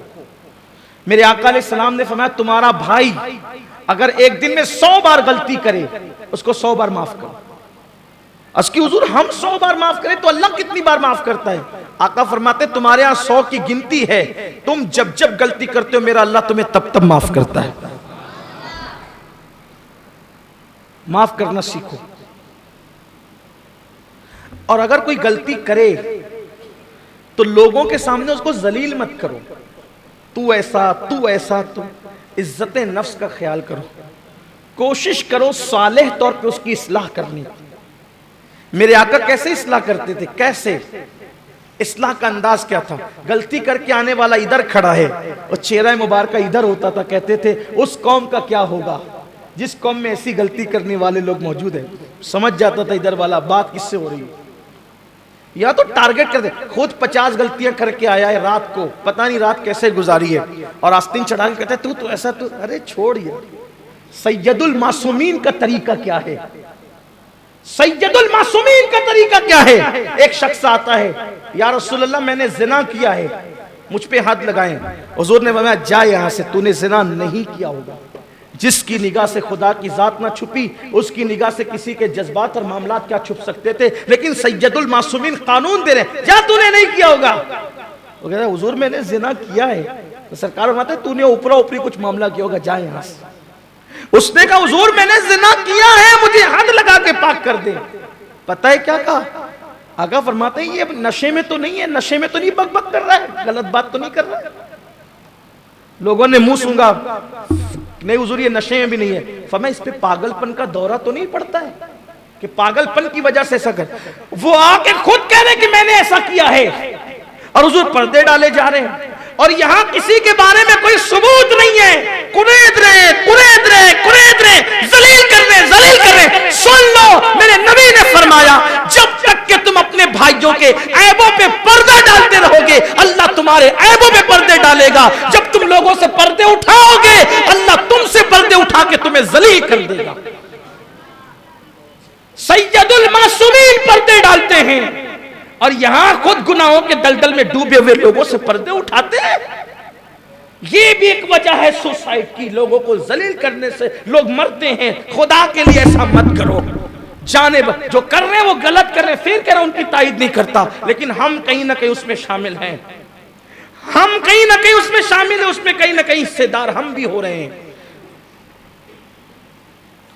उसने पहले कहा तो सरकार ने कहा जा यहां से, दूसरी बार कहा तो शायद तूने जिना नहीं कुछ और किया होगा, हल्का काम किया होगा, जिना से उसको ताबीर न कर। फिर कहा, फिर कहते हुजूर मैंने जिना किया, तो कहा नशे में तो नहीं बोल रहा है, मुंह सूंघा तो कहा नशे में नहीं, तो कहा पागलपन का दौरा तो नहीं पड़ता इस पे, पागलपन की वजह से तो नहीं बकबक कर रहा है। लोग घर पे गए, जाके तहकीक की, हुजूर ये पागल भी नहीं है, 4 बार कह चुका था। अब सबूत को बात पहुंच गई थी। 5वीं बात क्या की हुजूर ने वो सुन लो। आका फरमाते नादान, जब अल्लाह ने तुझ पे पर्दे डाल रखे थे तो पर्दे पड़े रहने देते, तूने आके मुझे बताया क्यों? ये हुजूर का अंदाज, ये अल्लाह के रसूल का अंदाज है सल्लल्लाहु अलैहि वसल्लम। हम किसी पर तो रहम करें ना, इतनी जल्दी ये सब माशरे हालात तैयार नहीं होते। वो मर रहा है, वो लटक रहा है, वो जहर पी रहा है, वो जो वो पेट में छुरा डाल रहा है, कहीं ना कहीं हम जिम्मेदार। जलील मत करो। एक मर्तबा का वाकया है, एक यूनिवर्सिटी में एक तालिबे इल्म की घड़ी किसी ने चुरा ली। स्कूल में होता ही था, आमतौर पे होता ही रहता है, स्कूलों में, कॉलेजेस में, मदरसे में सब होता रहता है, बच्चे करते हैं, बच्चे उसकी घड़ी किसी ने चुरा ली। तालिब इल्म खड़ा हुआ, सर जी मेरी घड़ी चोरी हो गई, बड़ी कीमती थी, मेरे अब्बा ने दिया था। सर ने कहा अच्छा, लेकिन अभी तक कोई क्लासरूम से बाहर नहीं गया, आप सबकी झरती ले लें, अपने मालिकों की ज़बान चेक कर ले, सबकी झरती ले ले, मिल जाएगी घड़ी। सर ने कहा अच्छा एक काम करो, तुम्हारी घड़ी मिल जाएगी, कोई निकला नहीं ना क्लासरूम से, तुम्हारी घड़ी मिल जाएगी। कहा सब लोग अपनी अपनी आंखों पे पट्टी बांधो। सबको पट्टी बंधवा दी, और जब सब पट्टी बांध चुके तो सर ने ऐलान किया जिसने घड़ी ली है वो ला के मेरे टेबल पे रख दे। चेक करने से पहले, झड़ती लेने से पहले वार्निंग दे रहा हूं, मेरे टेबल पे लाके घड़ी रख दो। जब तुम घड़ी ला करके रख दोगे तो तुम्हारी इज्जत बच जाएगी, तुम्हें कोई नहीं देख रहा, देख लो सबकी आंखों में पट्टी बंधी है। जब पट्टी खुली घड़ी मौजूद थी, जिसकी घड़ी ले जा। अब पता नहीं था घड़ी किसकी है, यानी पता नहीं था चोरी किसने की है। घड़ी तो जिसकी थी उसने कहा था, पता नहीं चला चोरी किसने की। दिन गुजरते गए। एक दिन उसी यूनिवर्सिटी के अंदर बड़ा प्रोग्राम था, सालाना प्रोग्राम। उसमें उसी यूनिवर्सिटी के एक बच्चे को, जो उस वक्त मुल्क का वजीर आजम बन चुका था, यूनिवर्सिटी का वही पढ़ा हुआ बच्चा मुल्क का वजीर आजम बन चुका था, पढ़ लिख करके खूब तरक्की करके उरूज पा चुका था। उसको यूनिवर्सिटी के सालाना फंक्शन में बुलाया गया, तो सब जूनियर सीनियर सब टीचर्स वहां पर मौजूद थे। जब फंक्शन हो गया तो वो टीचर जिसकी मौजूदगी में घड़ी चोरी हुई थी, वो मुल्क का वजीर आजम, उसका हाथ पकड़ के कहता है सर आप मुझे पहचानते हो कौन, मैं कौन हूं? उन्होंने कहा कि आप तो वजीर आजम है हमारे मुल्क के। कहा और कौन हूं? कहा कि हमारे साबिका तालिब इल्म स्टूडेंट हो, हमारे हमसे पढ़ चुके हो। कहा फिर कौन हूं? कहा बस इतना ही जानता, इससे ज्यादा तो नहीं जानता। कहा कि आपका मुझ पर बहुत बड़ा एहसान है, आपने मेरी जान बचाई है। आप लोग दिल के कानों से इसको सुन लें। सर आपने मेरी जान बचाई है, आप मेरे वो असातिज़ा में से हो जिसने मेरी जान बचाई है। अरे वजीर साहब आप ऐसी बात क्यों करते हैं? ये हिंदुस्तान का वाकया नहीं है, मैं बाहर की दुनिया की बात बता रहा हूं। आप ऐसी बात क्यों करते हैं? आप वजीर आज़म, मैं आपकी जान कैसे, मुझे नहीं याद आता मैंने जिंदगी में किसी की जान बचाई। ध्यान से सुनना, मुझे नहीं याद आता मैंने जिंदगी में किसी की जान बचाई। आप कैसे कहते हैं कि मैंने आपकी जान बचाई? कहा सर एक बार आप यूनिवर्सिटी में पढ़ा रहे थे, एक घड़ी चोरी हुई थी। हाँ मुझे याद है वो घड़ी चोरी हुई थी। घड़ी किसने चुराई थी आपको मालूम है? उन्होंने कहा मुझे नहीं मालूम। उन्होंने कहा मुझे नहीं मालूम है किसने चुराई थी। क्यों? क्योंकि जब मैंने सबसे पट्टी बांधने को कहा था तो मैंने भी अपनी आंख पे पट्टी बांध लिया था। मैं किसी का ऐब क्यों देखूं? मैं किसी का ऐब क्यों देखूं? मैंने पट्टी बांध लिया था। कहा सर आज बता देता हूं कि वो घड़ी चोर कोई और नहीं था, मैंने चुराई थी। और जब मैंने घड़ी रख दी थी टेबल पर, मैंने टेबल पे घड़ी रख दी थी, उस दिन मैंने दिल में इरादा किया था कि सर तो देख रहे होंगे, अब सर अगर किसी को बताएंगे और ये बात अगर यूनिवर्सिटी में ओपन हो गई तो मैं खुदकुशी कर लूंगा। अगर मेरे दोस्तों में मेरी चोरी की ये बात ओपन हो गई तो मैं खुदकुशी कर लूंगा। लेकिन उस दिन से लेके आज तक के कभी मुझे भनक भी नहीं लगी कि मैंने उस जो चुराया था किसी को पता चला। फिर मेरी इस्लाह हो गई, मैंने तो घड़ी जमा करा दी, पढ़ता रहा। आज मैं मुल्क का वजीर आजम बन गया। सर आपने मेरी वो बात छुपा करके जब वो मेरी जान बचाई है, अगर वो बात आप ओपन कर देते तो मैं उसी दिन खुदकुशी कर लेता। उन्होंने कहा कि वजीर साहब आज आपने बता दी तो आज मुझे पता चला कि आपने चुराई थी, वरना मुझे तक भी बात पता नहीं थी। तो कहा कि लेकिन आपने मेरी जान बचाई। इसी तरह आप किसी के ऐब फैलाते रहते हैं। एक दिन ऐसा आता है कि वो जब वो परेशान होकर के ये कदम उठाता है, किसी के ऐब आम मत कीजिए, किसी के ऐबों को फैलाइए मत। हो सकता है कि आपकी वजह से कोई इस रास्ते पर चल जाए और अपनी बात को इख्तिताम पर पहुंचाते हुए, इख्तिताम पर, एंड पर औरतें क्यों खुदकुशी करती? ये तो मैंने मर्दों से मुताल्लिक बताया। औरतों की खुदकुशी की मुख्तलिफ वजूहात। नंबर 1, शौहर का रवैया औरत के साथ सही नहीं होता, तंग आ जाती है, हालांकि वो भी गलत करती है।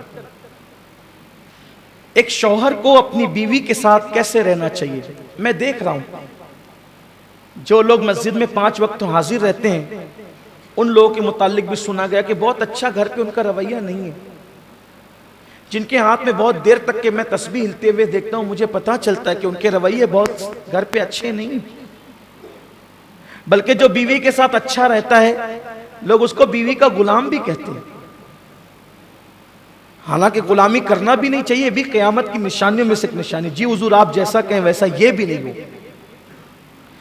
बीवी ना सर पे बिठाने की चीज है, ना पैर में पहनने की चीज है, ना वो जूती है ना वो ताज है। अल्लाह ने उसको बाईं पिसली से पैदा किया है, दिल के करीब की पिसली से। उसे दिल में रखो। अगर उसके मुतालबात पूरे करने की अल्लाह ने ताकत दी तो उसका हर मुतालबा पूरा करो, उसे खुश रखने की कोशिश करो। मेरे आका अलैहिस्सलाम इरशाद फरमाते हैं सल्लल्लाहु अलैहि वसल्लम कि तुम में सबसे बेहतर वो है, सबसे बेहतर जो अपनी बीवी के साथ अच्छा है, और मैं तुम सब में बेहतर हूं कि मैं तुम सब में अपनी बीवियों के साथ अच्छा हूं। अपनी बीवियों के साथ अच्छा सुलूक कीजिए, उनके साथ हंसिए, उनके साथ मजाक कीजिए, उनके साथ दिल लगी कीजिए। अरे नहीं यार, अपना मियार ये नहीं, घर में जाओ तो मोचों पे ताव, हंसते ही नहीं, मुस्कुराहट ही नहीं आती। खाना लाओ, पानी लाओ, और बस इतनी चीज के लिए बीवी नहीं है, खाने पीने सोने के लिए नहीं। बीवी को दिल की पिसली के करीब से अल्लाह ने पैदा, जो करीब की पिसली थी उससे पैदा। उनके साथ हंसिए, मजाक का माहौल होना चाहिए घर में। कुछ लोगों को मैं तरस जाता हूं देखने के लिए कि उनकी जबानों पे कभी हंसी आती नहीं। वो कॉमेडी फिल्म देखकर जरूर हंसते हैं, लेकिन बीवी के साथ कभी उनको हंसते नहीं देखा। आप कहेंगे क्या हंसना भी चाहिए? मैं कहता हूं इतना बड़ा खौफ वाला आ गया, आखिरत का ख्याल करने वाला आ गया, क्या तू अल्लाह के नबी से ज्यादा डरता है? आ मेरे नबी के घर का माहौल देख। कभी आयशा सिद्दीका के जानों पर लेटे हुए हैं, जिसका हाल ये है कि सरे अर्श पर है तेरी गुजर, दिले फर्श पर है तेरी नजर। वो हजरत आयशा सिद्दीका की गोद में सर रख के लेटे होते थे। ताद्दुदे अज़वाज का फलसफा तो यही है कि जो अदाएं खदीजा के साथ न मिले वो आयशा सिद्दीका के साथ देख ले, जो अदाएं आयशा सिद्दीका के साथ न मिले वो उम्मे सलमा के साथ देख ले, जो उम्मे सलमा के साथ न मिले वो जवेरिया के साथ देख ले, जो जवेरिया के साथ न मिले वो हजरत सफिया के साथ देख ले, जो हजरत सफिया के साथ न मिले वो जनाब ज़ैनब के साथ देख ले। देखता जा हुजूर की अदाओं को। उम्मुल मोमिनीन क्या वो गोद है जिसको अर्श भी रश्क के साथ देखता है। हुजूर उम्मुल मोमिनीन की गोद में सर रखते हैं। और ये बात इसलिए बयान करो, घर में ये माहौल पैदा करो, घर में ये माहौल पैदा करो। इससे बढ़कर भी बता सकता था, लेकिन आप में तहम्मुल नहीं है इतना सुनने की। मुझे पता है मेरी कौम कितना हजम कर सकती है, इससे ज्यादा भी मैं जानता हूं किताबों में लिखा हुआ है, लेकिन आप मुतहम्मिल नहीं है इसके। इसलिए कि बिल्कुल फिल्म तो देख सकते हैं, लेकिन दीने हक की रानाइयां सुनने का जौक नहीं रह गया। ओ ये कह दिया तो उतना नहीं कहूंगा कि ओ ये कह दिया। सीरत में पढ़ लो, और बहुत मुश्किल किताब का हवाला नहीं देता, मौलाना अब्दुल मुस्तफा साहब की सीरत मुस्तफा में ही पढ़ लो। और थोड़ा सा ज़ौक़ है तो ज़ियाउन नबी भी उठा लो, और तो फिर बाकी लोग पढ़ते ही पढ़ाते रहते हैं। उनके जानों पर सर है। आगे आइए, उनके साथ दौड़ भी लगाई जा रही है, दौड़ लगाई जा रही है। मैं बताऊं, कभी है हमारे घर में ये माहौल बीवी के साथ? मेरा म्यार नहीं है, तेरी क्या औकात है, तेरा क्या म्यार है? जिसकी रिसाई अल्लाह तक डायरेक्ट है, अंबिया जिसके पीछे खड़े रहते हैं वो बीवी के साथ दौड़ भी लगा रहे। ये घरों का माहौल होगा, कौन खुदकुशी करेगा? कौन सी बीवी खुदकुशी करेगी? उम्मुल मोमिनीन हज़रत सफिया के साथ लिखा हुआ। ये हमारी अम्मी जान जनाब सफिया, मुझे बहुत मोहब्बत है इनसे। इनकी कुछ चीजें मैं ऐसे ही जानता हूँ। हुजूर की हर अज़वाज पाक से हम अकीदत और मोहब्बत रखते हैं। माँ खदीजतुल कुबरा के बाद अगर सबसे ज्यादा अकीदत किसी से तो माँ आयशा सिद्दीका से, और उसके बाद अगर सबसे ज्यादा किसी से अकीदत माँ सफिया से। चूंकि ये बहुत मालदार घराने की थी, खाने बड़े अच्छे पकाना जानती थी, और ये अच्छे अच्छे खाने बना बना कर हुजूर को भेजती थी। कुछ औरतें होती ना जिनको अच्छे खाने का ज़ौक़ होता था, तो उम्महातुल मोमिनीन में ये वो हैं जिनको अच्छे खाने का। और ये सैयदा फातिमा से बहुत प्यार करती। माँ खदीजा के बाद सबसे ज्यादा प्यार अगर किसी ने माँ सैयदा फातिमा को दिया है वो जनाब सफिया है।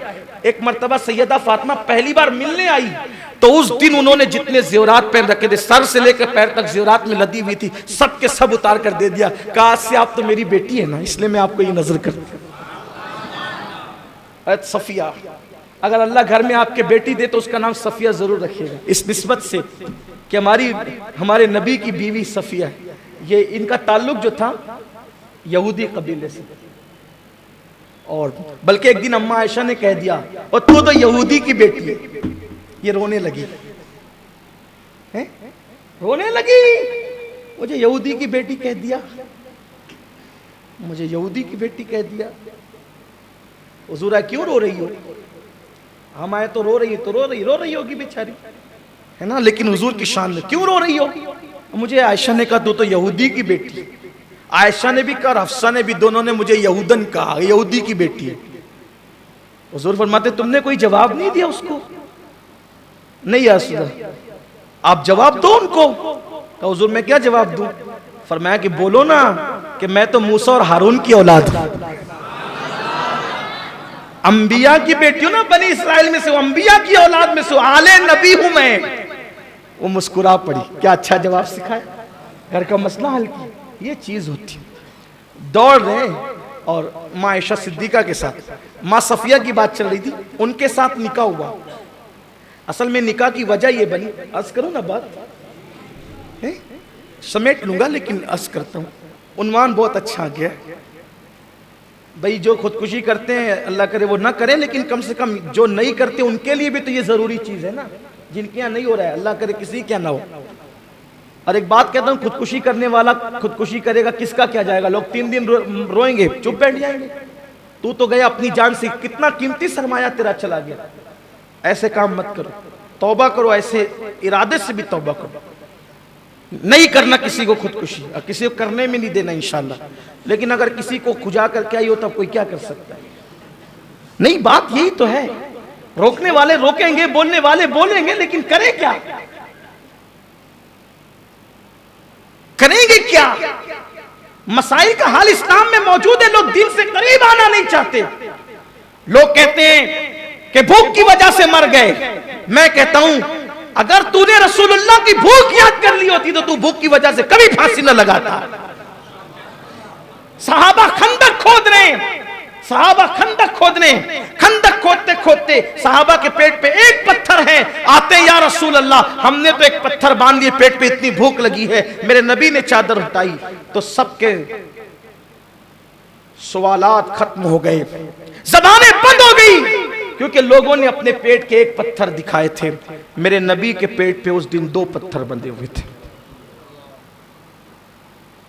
हुजूर की भूख नहीं देखते। मेरे बच्चे भूखे थे इसलिए मैंने फांसी लगा लिया। क्यों? तेरे बच्चों की भूख सैयदा फातिमा के बच्चों से ज्यादा है? अगर दीन होगा तो मसाइल में इस तरफ नजर जाएगी, इस तरफ तवज्जो जाएगी। अपनी मुसीबत देखो, हुजूर की मुसीबतें याद कर लो। कहा बेटी को तलाक दे दिया गया था इसलिए मैंने खुदकुशी कर ली। क्यों? हुजूर की बेटियों को तलाक नहीं दिया गया। एक ही दिन में हज़रत रुक़ैया और उम्मे कुलसुम दोनों को तलाक दी गई, लेकिन मेरे आका ने दोनों के सर पे हाथ रख के कहा, अल्लाह तुम्हें इसका बेहतर बदल अता फरमाएगा। कहां वो अबू लहब के गंदे गलीज, कहां वो अबू लहब के गंदे गलीज, उनसे निजात मिली तो अल्लाह ने उस्मान गनी जैसा शौहर अता फरमाया, जिसने 2 मरतबा जन्नत खरीदी। ठीक है, तलाक हो गया, अल्लाह बेहतर। हौसला रखो, हिम्मत रखो, हिम्मत कभी मत हारना, हिम्मत कभी मत हारना। मुझे तो कभी आदत नहीं है कि मैं ये किसी से कहूं कि मैं ये हूं, मैं वो हूं, इसलिए कि जब से मैंने तफसीर में पढ़ा है कि मैं कहने पर मुसीबत आती है तो मैं कोशिश करता हूं कि जल्दी से मैं भी ना निकले। लेकिन अगर जबान से मैं निकलता है तो दिल में कहता हूं अल्लाह माफ करना, मजबूरी थी इसलिए कह दिया, वरना कह भी कह सकता था। कभी नहीं। और जाहिर सी बात है, वो शख्स मैं क्या कहेगा जिसका कुछ है ही नहीं।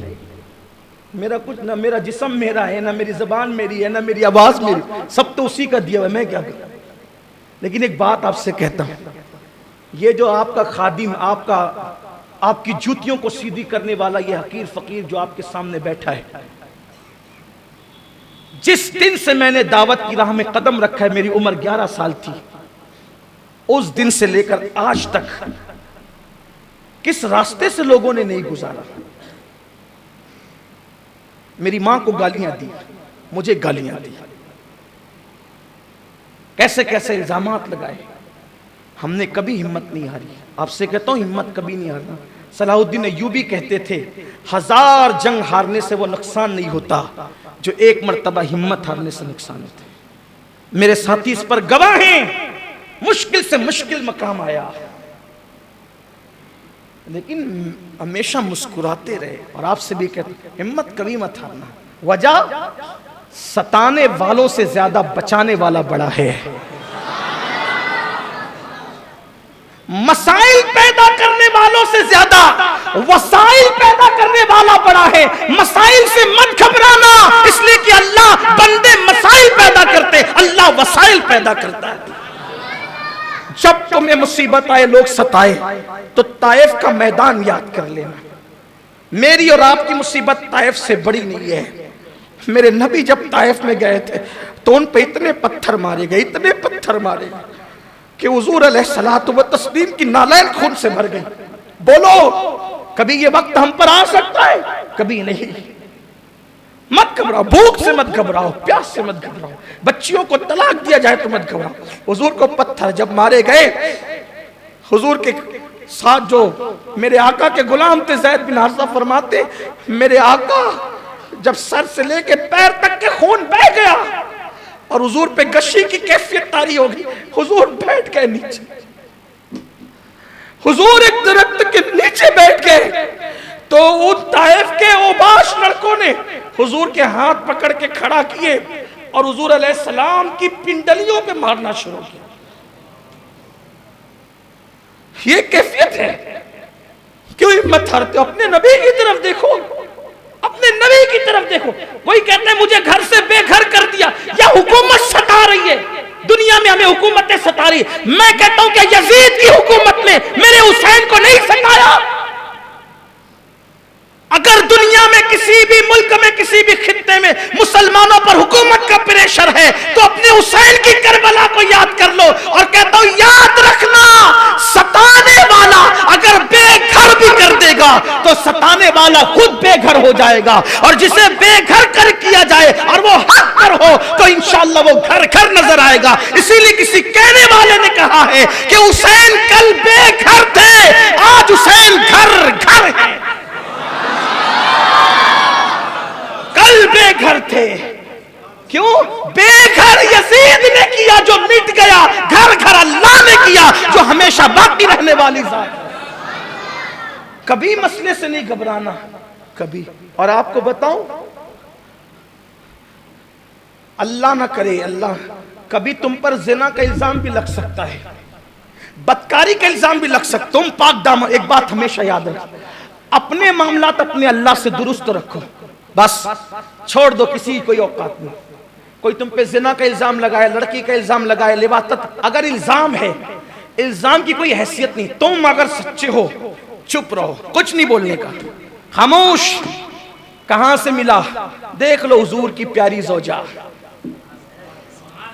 हम सबकी अम्मी जान उम्मुल मोमिनीन सैयदा तैयबा ताहिरा, सैयदा तैयबा ताहिरा, मेरे नबी की ज़ौजा उम्मुल मोमिनीन हज़रत आयशा सिद्दीक़ा रज़ियल्लाहु ताला अन्हा। मुनाफिकीन ने इल्जाम लगाया, और वो गंदा जो इल्जाम लगा उसका जिक्र नहीं करता, आप समझ गए इल्जाम क्या लगा। ऐसा प्रोपेगेंडा किया मुनाफिकीन ने कि 12 कलमा पढ़ने वाले मुखलिसीन भी उसका शिकार हो गए, और वो भी कहने लगे कि इन्होंने ऐसा किया, इन्होंने ऐसा किया। उम्मुल मोमिनीन को पता चला मेरे बारे में इतनी गंदी बात। उम्मुल मोमिनीन चली गई अपनी अम्मी के यहाँ, उम्मुल मोमिनीन चली गई अपनी अम्मी के यहाँ, कुछ नहीं सफाई, कोई सफाई पे नहीं। क्या कहा पता है? हुजूर मिलने आए तो आका दो सहाबा में कह चुके थे कि मैं उसको खैर से के अलावा उसका कुछ नहीं जानता। उनकी कनीज को, जो उनके यहाँ रात दिन रहती थी घर में, उनकी कनीज को बुलाया। मौला अली ने कहा तुझे मारूंगा वरना सच बोल, क्या क्या मामला है, सही बता। हालांकि मौलाए कायनात भी पहले क्या बोल चुके थे, या रसूल अल्लाह आपकी बीवियां पाक है। क्यों? दलील क्या प्यारी दी मेरे मौला ने। मौला अली कहते हुजूर आपकी नालैन में जू का खून लग गया। किसका खून? जू कितनी बड़ी होती है, हैं? इतनी सी होती है। खून उसका कितना होता है? इतना सा। उससे नापा की होती है मुफ्ती साहब, हैं? इतना सा खून जू हुजूर की नालैन में लग गया। अल्लाह ने कहा प्यारे महबूब तेरी नालैन में जू का खून लग गया है। प्यारे, जिस नालैन में जू का खून लग जाए वो तेरे पैर में हो, हम पसंद नहीं करते। ये नालैन उतार दे। प्यारे तेरी शान नहीं, तू तैयबो ताहिर है, तू तैयबो ताहिर है, तेरे घर वालों के लिए आए ततहीर है। अगर तेरी नालैन में जू का खून लग जाए, निकाल दे इस नालैन को, उतार दे इस नालैन को। तेरी शान नहीं कि जिसमें जू का खून लगा हो वो नालैन तेरे पैरों में हो। मौलाए कायनात कहते हुजूर मेरे माँ बाप आप पे कुर्बान, अगर नालैन में जू का खून लग जाए तो अल्लाह उसको उतार देने का हुक्म देता है। अगर कोई बीवी आपकी माअज़ल्लाह कोई गलत काम करे तो अल्लाह उसको आपके निकाह में रखना कैसे पसंद फरमाएगा। जब नालैन पे जू का खून लगे वो पसंद नहीं है तो किसी पर गंदी नजर पड़े और वो आपके हरम में रहे, अल्लाह को ये गवारा नहीं होगा। लेकिन जब पूछने की बात आई, पूछने की बात आई तो मौला कहने लगा तुझे मारूंगा, सही बता। उसने कहा सच बताती हूँ, आयशा ऐसी है, हर खूबी है, एक खूबी उनमें नहीं है। का क्या? का उसका बचपना है ना, तो वो आटा गूंद के सो जाती है, वो आटा गूंद के सो जाती है और बकरी आके उसका सारा आटा खा लेती है। बस यही उसके अंदर कोई चीज मैं देखती हूँ जो उसकी शान शान नहीं, बाकी उसमें हर खूबी मौजूद है। सब हंस पड़े, कहा ये भी कोई बात है, इसके अलावा कोई ऐब उसमें नहीं है। कहा कि बचपना है, बचपने से मुराद ये कि इब्तिदाई जवानी है, छोटी उम्र है, छोटी उम्र है वो ऐसा कर लेती है, आटा गुन के सो जाती है बेफिक्र होकर के, तो फिर वो बकरी आके आटा खा जाती है। जवानी है ज्यादा, उनको उस वक्त और घरेलू तजर्बात नहीं थे, तो लोग हंस पड़े, कैसी बात करती है, कोई ऐब नहीं इसके अलावा। लेकिन हुजूर गए, उम्मुल मोमिनीन ने कहा आयशा सच बता तू क्या है। अर्ज की, हुजूर से मुखातिब भी नहीं हुई, बहुत डर था, खौफ था। अपने माँ बाप से कहा, सिद्दीक अकबर से, उम्मे रोमान से, मैं अगर सच बोलूं कि मैं बेकसूर हूं तुम यकीन नहीं करोगे, और अगर मैं कहूं कि मैं कसूरवार हूं तो मैंने कसूर किया ही नहीं, तो फिर मैं अपने आप को कसूरवार क्यों कहूं। फिर एक जुमला कहा, याद कर लेना, जब लोग इल्जामात लगाए और तुम सच्चे हो ये जरूर कहना फिर देखना मेरे अल्लाह की मदद। छोटा छोटा इल्जाम लगने पर लोग, इल्जाम लग गया मेरी इज्जत चली गई, अब मैं फांसी ले लूंगा, मैं खुदकुशी कर लूंगी। अरे छोड़ो लोगों, अगर तुम पाक दामनो, डरने की जरूरत नहीं। उम्मुल मोमिनीन ने कहा मैं कहूंगी बेकसूर हूं तुम यकीन नहीं करोगे, और कहूं कि कसूरवार हूं जो मैंने नहीं किया है, मैं क्यों इसको अपने ऊपर ओढ़ लूं। मैं तो किसी से कुछ नहीं कहूंगी, मैं तो यही कहूंगी हाजा इफकुम मुबीन, ये बहुत बड़ा गंदा खुला हुआ इल्जाम है, बोहतान अजीम है ये, बोहतान अजीम है ये। अब बोहतान अजीम लग गया, इल्जाम लग गया, अब मैं क्या करूं। तो कहती है मैं कुछ नहीं कहूंगी, वही कहूंगी जो याकूब अलैहिस्सलाम ने कहा था, क्या, वल्लाहुल मुस्तआन वला मा तसिफून। उससे पहले फसब्रुन जमील, फसब्रुन जमील, मैं खूबसूरत सब्र करता हूं, याकूब अलैहिस्सलाम के जुमले। तो उन्होंने कहा मैं खूबसूरत सब्र करती हूं, और खूबसूरत सब्र क्या, रुकूंगी, मैं कोई सफाई नहीं देती, मैं पाक दामन हूं, मैं कोई सफाई नहीं देती, मैं चुप रहूंगी। लेकिन कह क्या रही हूं, वल्लाहुल मुस्तआन वला मा तसिफून। इस मामले का तस्फिया तो बस मेरा अल्लाह ही फरमाएगा। और चेहरा उधर रुक करके, बहुत बीमार हो गई थी सदमे से, जाहिर सी बात है जिसके बिस्तर पे कुरान नाजिल होता उस पर लोगों ने इतना गंदा इल्जाम लगाया। मैं तो जब ये लम्हात पढ़ता हूं तो मुझसे बर्दाश्त नहीं होता, लोगों ने छोड़ा किसको है, मगर हिम्मत नहीं हारना। उम्मुल मोमिनीन ने बहुत बीमार हो गई थी, बैठने की ताकत नहीं थी, वल्लाहुल मुस्तआन वला मा तसिफून कह करके चेहरा फेर लिया और दीवार की तरफ रुक करके लेट गई। बस इतना कहना था, वल्लाहुल मुस्तआन वला मा तसिफून। अल्लाह तस्लिया फरमाने वाला है, अल्लाह खुलासा करने वाला है। जो अल्लाह को पुकारे फिर वो तो मुस्तआन है, मदद करने वाला है। कहा जाता है, इधर उम्मुल मोमिनीन ने आयत पढ़ी, वल्लाहुल मुस्तआन वला मा तसिफून। इधर उन्होंने रुख फेर करके आंख बंद कर ली, उधर हुजूर पर वही के नुज़ूल के आसार जाहिर हुए। और सूरह नूर की 10 आयतें नाजिल हुई जिसमें हजरत आयशा सिद्दीका की अल्लाह ने पाक दामनी को बयान फरमाया। उम्मुल मोमिनीन से हुजूर ने कहा, आयशा मुबारक हो, आयशा मुबारक हो, देखो तुम्हारे लिए अल्लाह ने कैसी बरात नाज़िल फरमाई। उम्मुल मोमिनीन कहती है, मैं तो बेकसूर थी और मुझे यकीन भी था कि मेरा अल्लाह मेरी बेगुनाही को बयान कर देगा, लेकिन मैं तो बस इतना सोचती थी अल्लाह जिब्रील को भेजेगा और कह देगा कि आयशा बेकसूर है तो मेरी बेकसूरी जाहिर हो जाएगी। लेकिन मुझे ये उम्मीद नहीं थी कि मेरी बरात में, मेरी तहारत में अल्लाह कुरान की आयतें नाजिल फरमाएगा, क्योंकि अगर हदीस में आता तो लोग कभी पढ़ते कभी नहीं पढ़ते छोड़ देते, मगर अल्लाह की शान देखो, जिसने अल्लाह पे भरोसा करके खामोशी इख्तियार की, अल्लाह ने कुरान की आयतें नाजिल कर दी। आज भी हाफिज कुरान उस वक्त तक के तरावी में कुरान खत्म नहीं करता जब तक कि आयशा की तहारत को बयान नहीं कर लेता। और मेरे आका इमाम अहले सुन्नत कहते हैं, शमा दिल मिशकातन, सीना जुजाजा नूर का, तेरी सूरत के लिए आया है सूरा नूर का।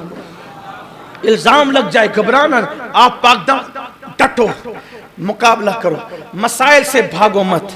तो अब वो बात आखिरी जो करने चला था कि औरतों पे इल्जाम लग जाते हैं, डर जाती है, तोहमत लग जाती, नहीं कोई जरूरत है, रिश्ते जल्दी नहीं आते, परेशान हो जाती, कोई बात नहीं।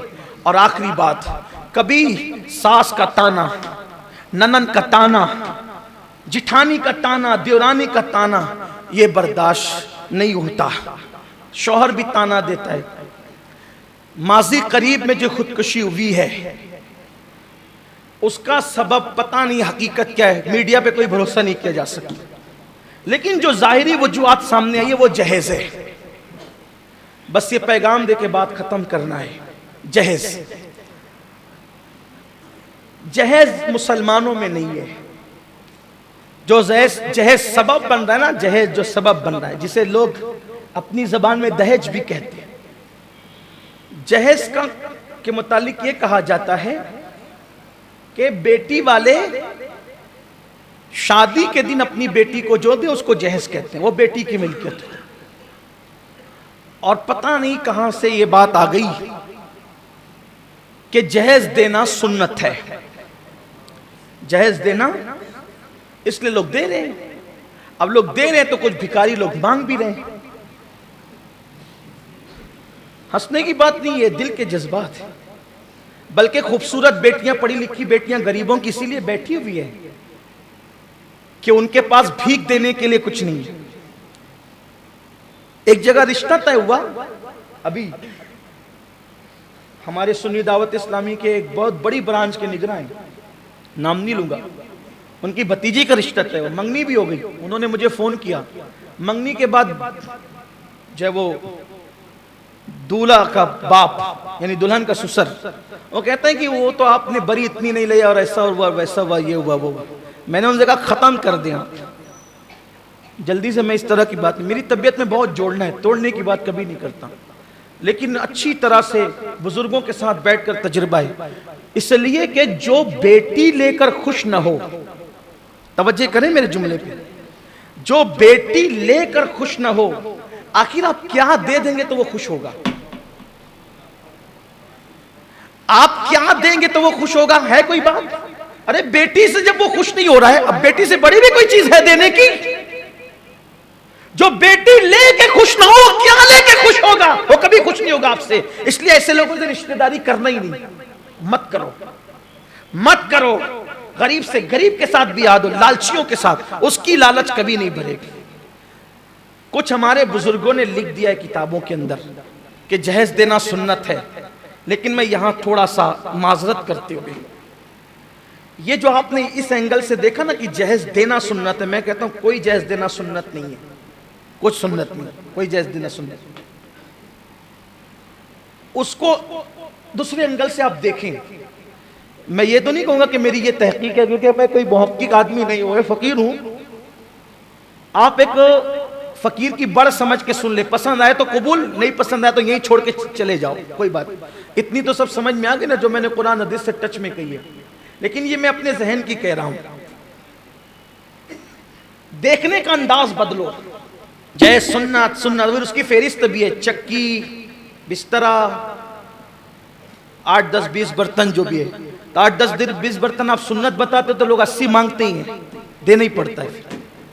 उसको दूसरे एंगल से देखो आप, बात अगर समझ में आए तो ले लेना, वरना छोड़ देना। फिर कहता हूं कोई मुनाजरा, कोई बहसबाजी के लिए ये वर्क नहीं खोल रहा हूं, हाँ जिसकी मर्जी आए, लेकिन एक बात, एंगल, देखने का एंगल।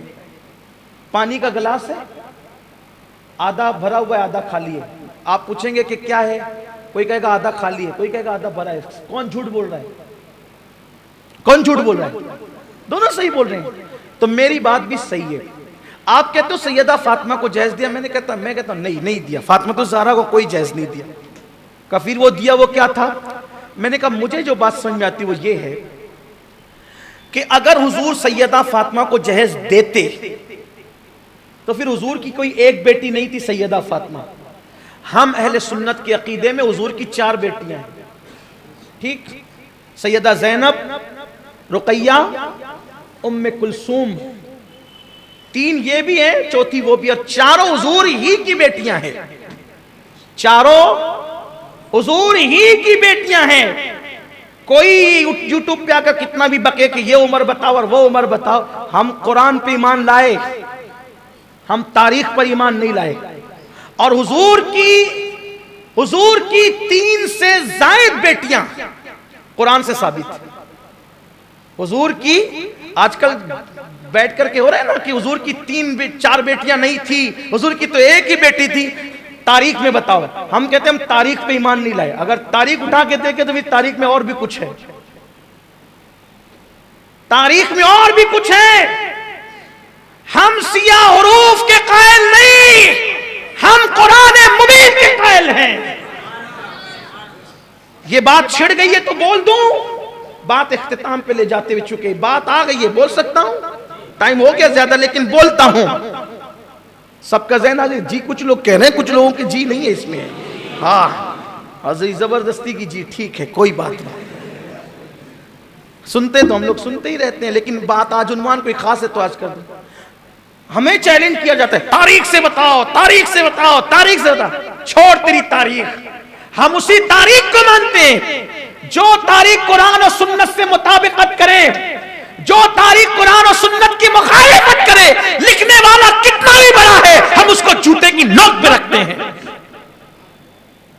हुजूर की 3 से ज्यादा बेटियां कुरान से साबित है। कुरान कहता है या अय्युहन नबी कुल लिअज़वाजिका व बनातिका व निसाइल मुमिनीन।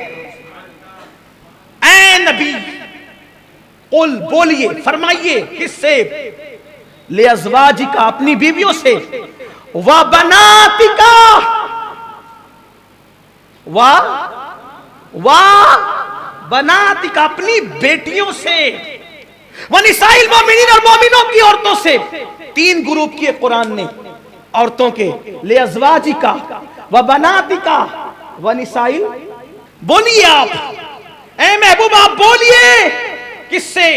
अपनी अज़वाज से, अपनी बेटियों से और मोमिन औरतों से। 3 ग्रुप हो गए। इसका मतलब मोमिनों की औरतों से बोल दीजिए, अपनी बीवियों से बोल दिया, किससे? वह बनातिका, अपनी बेटियों से। अगर एक ही बेटी होती, एक ही बेटी, तो कुरान क्या कहता? बिन्तिका, अपनी बेटी से बोलिए। और 2 होती, इसलिए कि अरबी का कायदा है, हर जबान में वाहिद है और जमा है, हर जबान में वाहिद और जमा है। ये अरबी की फसाहत है, अरबी में वाहिद जमा नहीं है। वाहिद तस्निया, जमा भी फिर नहीं, जमा किल्लत, जमा कसरत, ये है अरबी का कायदा। आप कुर्बान जाए, अगर एक होती वाहिद का सेगा आता, 2 होती तस्निया का सेगा आता, अल्लाह अकबर, और सिर्फ 3 होती, सिर्फ 3 होती, 3, सिर्फ 3 होती, सिर्फ 3 है ना, तो वो 3 की बात भी नहीं की गई। लेकिन यहां पर अगर जमा किल्लत भी मुराद लिया जाए, वह बनाती का, तो जमा किल्लत कम से कम 3 से शुरू होती है और 9 पर खत्म होती है। अब कुरान कहता है कुल्ली अज़वाजिका व बनातिका, ऐ महबूब अपनी बेटियों से कहो, तो कम से कम अगर जमा किल्लत भी मुराद लिया जाए तो नबी की कम से कम कितनी बेटी होनी चाहिए? कम से कम कितनी? कम से कम कितनी? 3 से ज्यादा बेटियां तो कुरान कह रहा है, 3 से ज्यादा। तो पता चला कि नबी की एक बेटी, तो जब कुरान कह रहा है कि 3 से ज्यादा थी, जब कुरान कह रहा है कि 3 से ज्यादा थी, तो तू क्यों कहता है कि एक थी?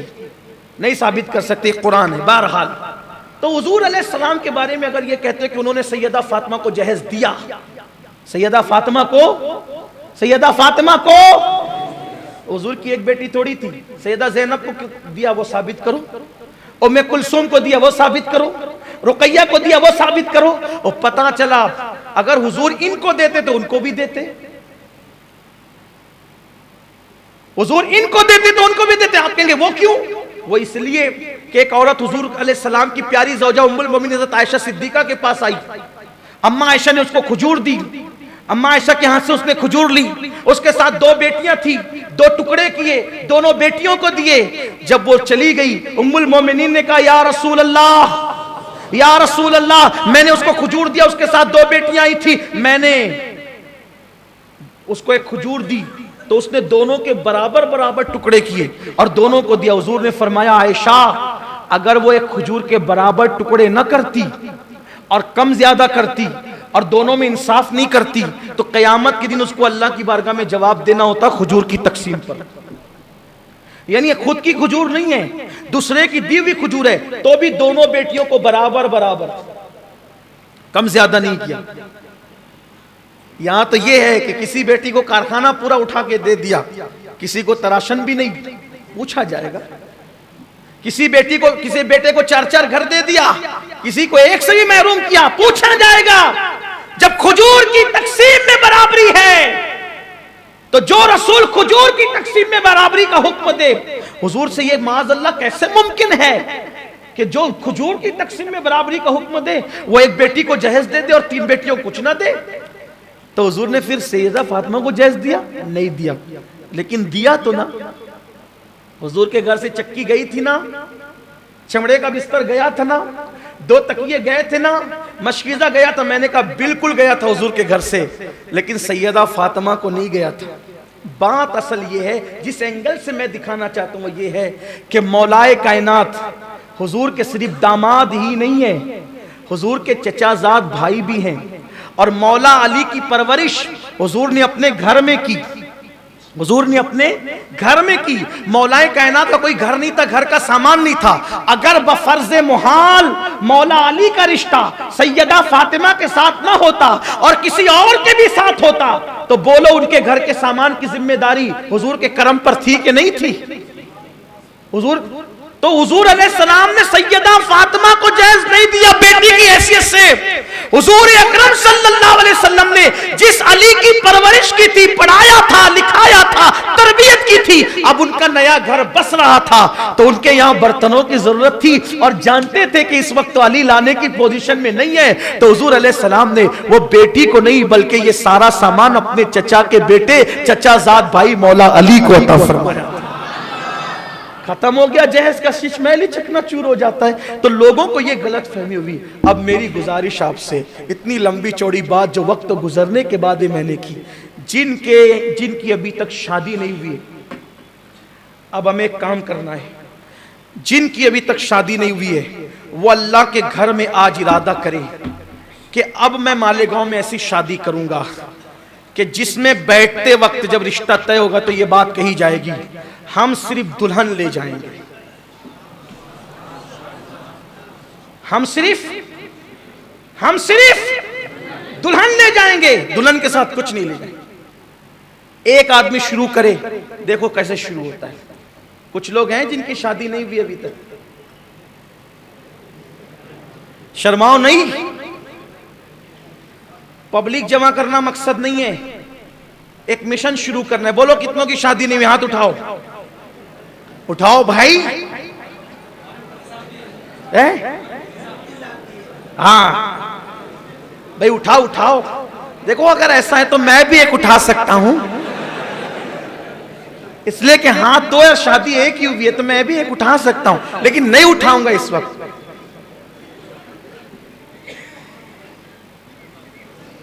वैसे भी कुछ लोग जो है वो इस तरह का चर्चा करते रहते हैं। मैंने बताया ना आपको, मैं एक शादी में गया तो मेरे वालिद के एक जिगरी दोस्त मिले, मैं निकाह पढ़ाने की कुर्सी बैठा हुआ था, हाफिज मकसूद साहब भी मेरे साथ थे, शायद हाफिज गुफरान भी थे, नहीं थे नहीं पता। तो वो मेरे कान में आगे कहते हैं, बोले भतीजे मुबारक हो। मैंने कहा क्या हुआ चचा? तो बोले मैं सुने हो कि तय गुजरात में दूसरी शादी की है। इन्ना लिल्लाहि व इन्ना इलैहि राजिऊन। यार हद करते हैं लोग। मैंने कहा जो मैंने ख्वाब में भी नहीं देखा चचा, आपको पता कैसे चल गया? ये हाल है लोगों का, ये हाल। खैर बोलते रहे, अल्लाह ने मुंह दिया है, बोलते रहे, लेकिन मैं कोई सफाई पेश नहीं करूंगा। लेकिन ये बात है, अल्लाह का शुक्र है कि अभी तक ऐसी कोई बात नहीं है, मगर लोग कहते करें क्या, अब लोगों को कहने दीजिए। लेकिन बहरहाल चलिए वो बात हंसी मजाक में न चली जाए। कितनों की शादी नहीं हो, जल्दी जल्दी हाथ उठा। हाँ माशा, देखो हाथ बढ़े ना, थोड़ा सा मैंने फ्री हैंड दिया तो हाथ बढ़े ना, कुछ उठाओ भाई। कितनों की नहीं हुई है? अच्छा ठीक, अब इतने हाथ उठे, ये बताइए कि कितने लोग आज से सच्चा वादा करते हैं मैं सिर्फ दुल्हन लाऊंगा? नारे तकबीर, नारे रिसालत,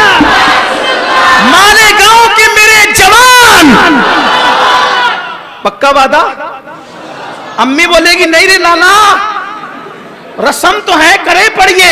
क्या कहना है? मुझे दुनिया की रस्म नहीं, मुझे मोहम्मद अरबी की सुन्नत चाहिए। करोगे? हौसला करोगे इंशाअल्लाह। ये तो एक बात हो गई। दूसरी बात, किन के बेटे अभी शादियों के बाकी है और वो शादी करने का इरादा रखते, वो अब हाथ उठाएं। शादी तो हो गई है, बेटे हैं और जो शादी का इरादा रखते हैं, अल्हम्दुलिल्लाह। उठाओ भाई, कितने बेटे वाले कितने हैं? उठाओ, शर्माओ नहीं। मैंने 2 उठा दिए इसलिए कि गौस पाक की का करम है, 4 यारों की निस्बतें हासिल है। बोलो भाई, कितने लोग हैं जो बेटों की शादियां करना चाहते हैं? बड़े भाई लोग उठा सकते हैं, अगर उनकी चलती है तो घर में जरूर उठा लें, वरना आपकी भाभी कहेगी कि तुम्हें क्या आ गया, बच्चा तो हमने परवरिश किया है, तो इसको बेचने तो दो, फरोख्त तो करने दो। बेचने के लिए बड़ा किया था, इसको बेचने के लिए बड़ा किया था, जैज के बाद बेचने तो दो। तो जो बेचने के लिए बड़ा करते उन्हें करने दो ना, वो बेच भी लेंगे।